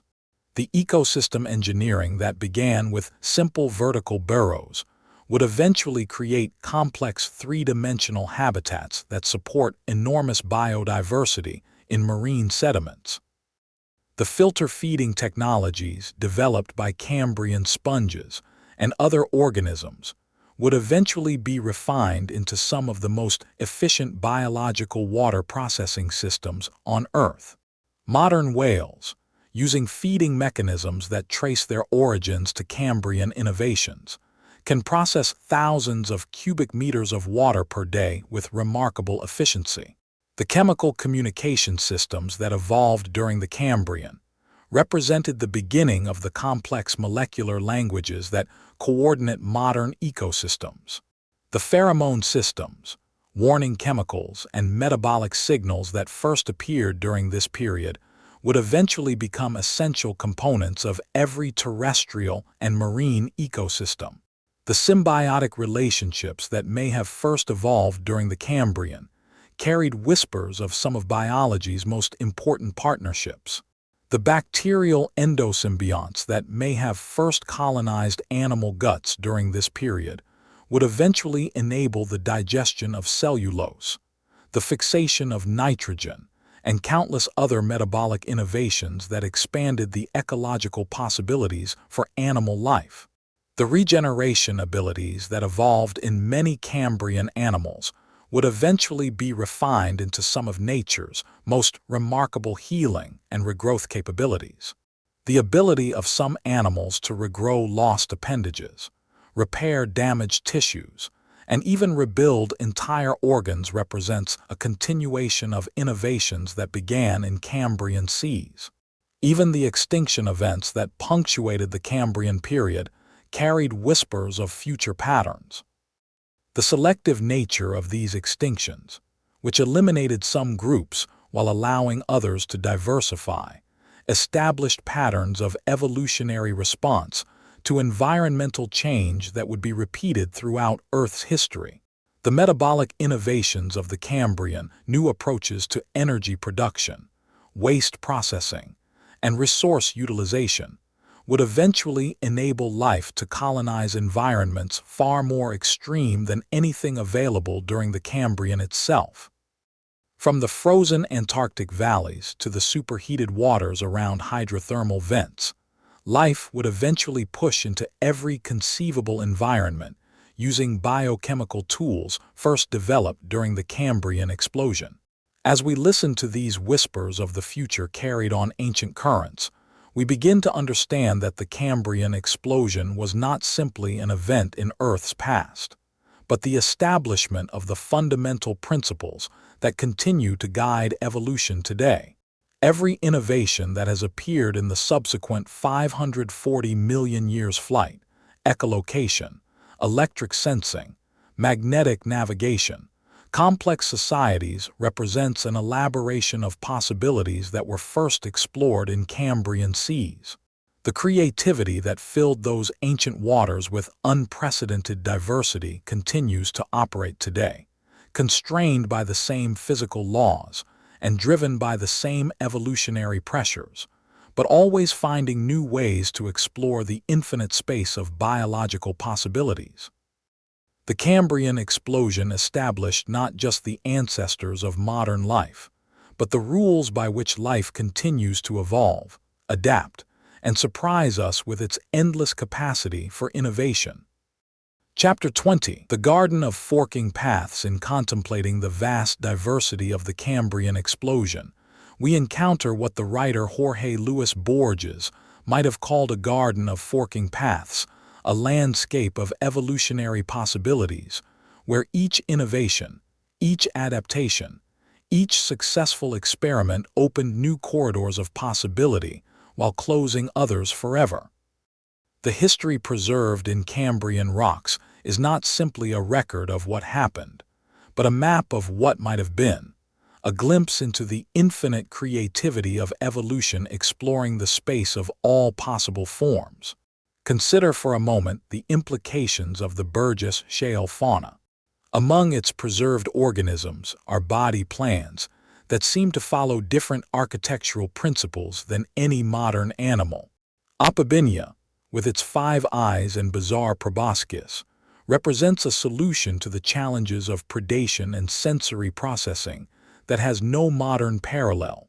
Hallucigenia, despite our improved understanding of its anatomy, still represents a unique experiment in combining locomotion with defense that was not repeated by any subsequent lineage. These extinct forms remind us that evolution is not a ladder leading inevitably to modern diversity, but rather an exploration of possibilities that could have led in countless directions. Had environmental conditions been slightly different, had chance events unfolded differently, had alternative innovations proven more successful, the entire subsequent history of life might have followed different paths. The trilobites that dominated Cambrian seas were themselves just one successful solution to the challenges of arthropod construction. Their external skeletons, compound eyes, and segmented bodies represent one way of building a successful marine arthropod, but we can imagine countless alternatives that might have evolved under different circumstances. Some of these alternatives did evolve. The great diversity of Cambrian arthropods shows evolution experimenting with different combinations of features, but most left no descendants. The path that led to vertebrates was equally contingent. The early chordates of the Cambrian were small, unremarkable animals that showed no obvious signs of their extraordinary future potential. Had they been eliminated by environmental change or outcompeted by more successful forms, the entire vertebrate lineage fish, amphibians, reptiles, birds, mammals, and humans would never have existed. Some other group might have eventually evolved intelligence and consciousness, but it would have followed a completely different evolutionary trajectory.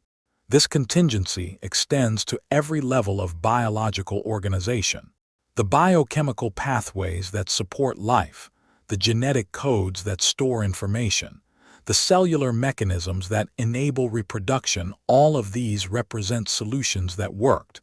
But they are not necessarily the only solutions that could have worked.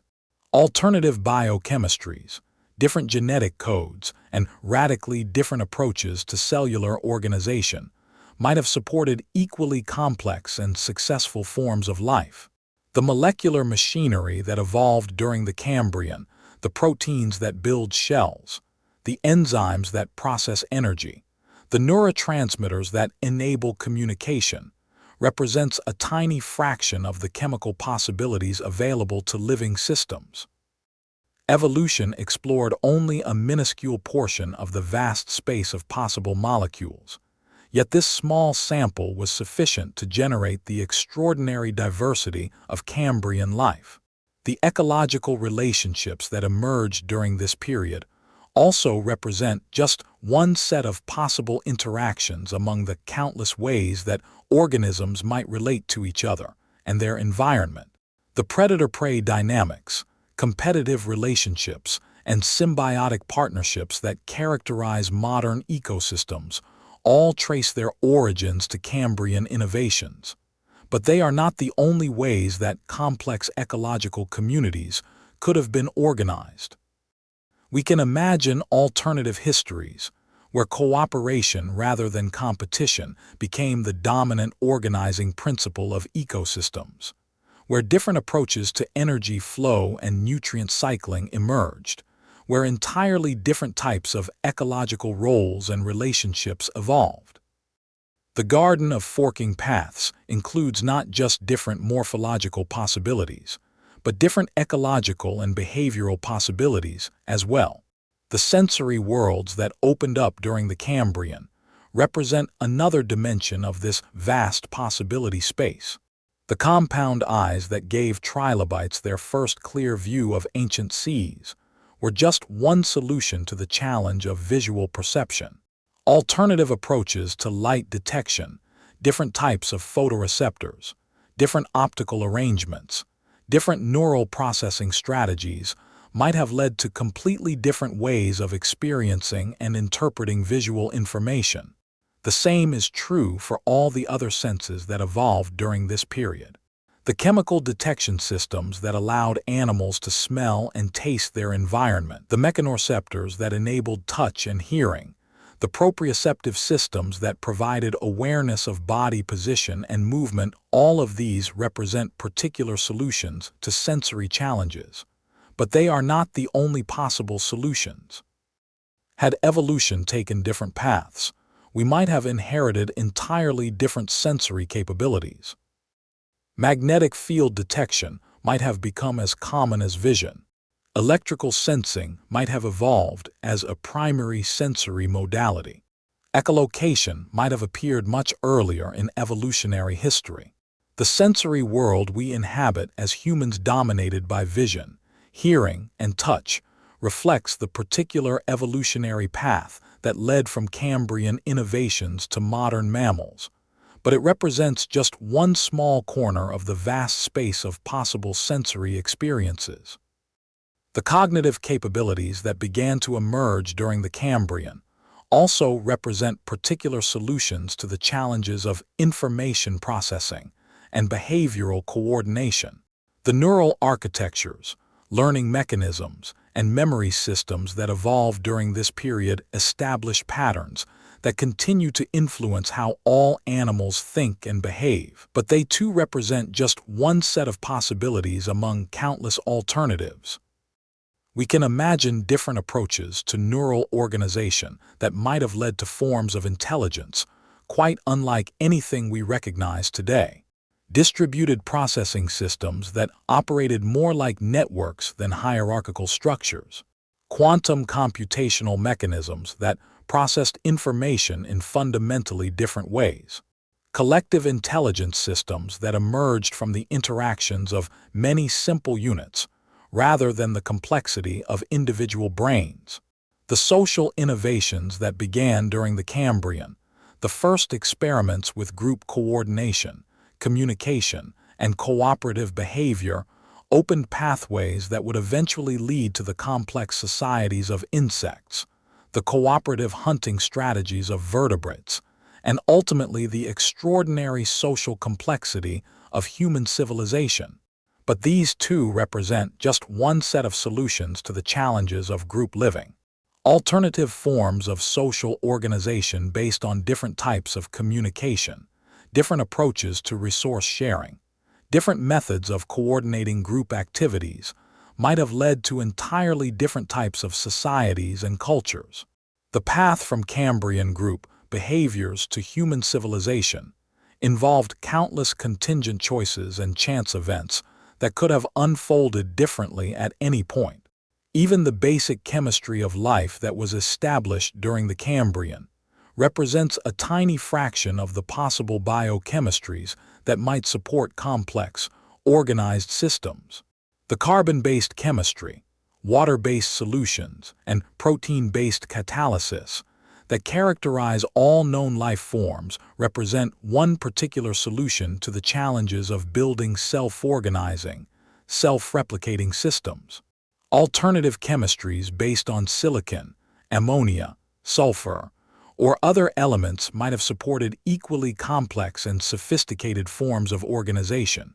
Different approaches to information storage, energy processing, and structural construction might have led to forms of life that would be completely alien to us, yet equally valid and successful within their own contexts. The temporal patterns that govern life, the circadian rhythms, seasonal cycles, and longer-term periodicities that coordinate biological activities also represent particular solutions to the challenges of temporal organization.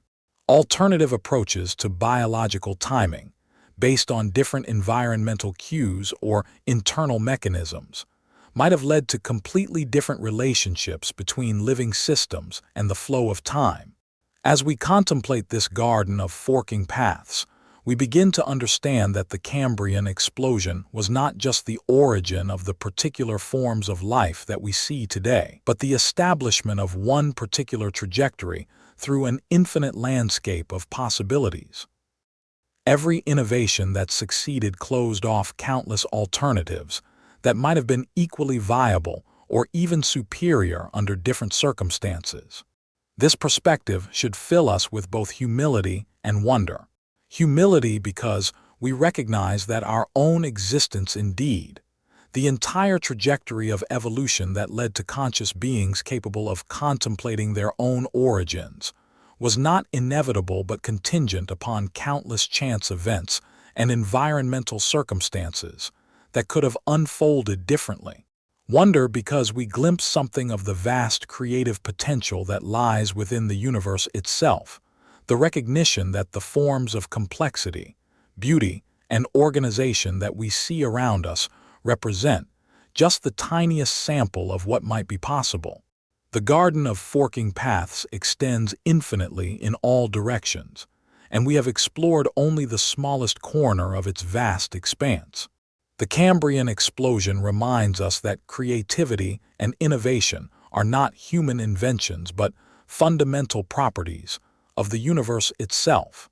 The same creative force that generated the extraordinary diversity of ancient seas continues to operate today in the evolution of new species, the development of new technologies, the emergence of new forms of art and culture, and the ongoing exploration of scientific and philosophical possibilities. We stand at our own moment of forking paths, faced with choices that will determine which directions our own species and our planet will take. The lessons of the Cambrian suggest that the future is radically open, full of possibilities we cannot yet imagine, constrained only by the fundamental laws of physics and the creative potential of complex systems to organize themselves in new and surprising ways. In the quiet moments before sleep, as consciousness releases its hold on the immediate present and drifts toward the realm of dreams and possibilities, we join the great current of creativity that began in the Cambrian seas and continues to flow through every living thing. We are both products of that ancient exploration and participants in its ongoing unfolding, carriers of its memory and agents of its future possibilities. The garden of forking paths remains open before us, infinite in its possibilities, eternal in its invitation to explore new ways of being, knowing, and creating. The ancient seas that once carried the first complex animals continue to carry us, and in that continuity, we find both our origins and our hope for futures we cannot yet imagine but can help to create. Epilogue. The eternal return voices from ancient seas. A journey through the Cambrian awakening. Welcome, gentle listener, to Voices from Ancient Seas, where we drift slowly through time's deepest currents, letting science carry us into peaceful sleep. Tonight, we travel not through space but through time itself, back to an era when Earth's story was still young, and the very first complex animals were learning how to live. Take a moment now to settle wherever you are. Perhaps you're nestled under covers, feeling the weight of the day dissolve. Maybe you're in a quiet corner, headphones creating your own private world. Or perhaps you've found that perfect position where comfort meets curiosity, ready to let your mind wander through ancient waters. Close your eyes if you wish, and imagine emptying your surroundings of everything modern. Strip away the buildings, the roads, the gardens. Remove the birds from the sky, the grass from the ground. What remains is rock, wind, and vast, patient oceans. This is where our story unfolds 541 million years ago, during a chapter of Earth's history we call the Cambrian period. If you find these quiet explorations of deep time soothing, or if this blend of wonder and rest appeals to you, I'd be grateful if you shared this journey with others who might also find peace in the ancient world.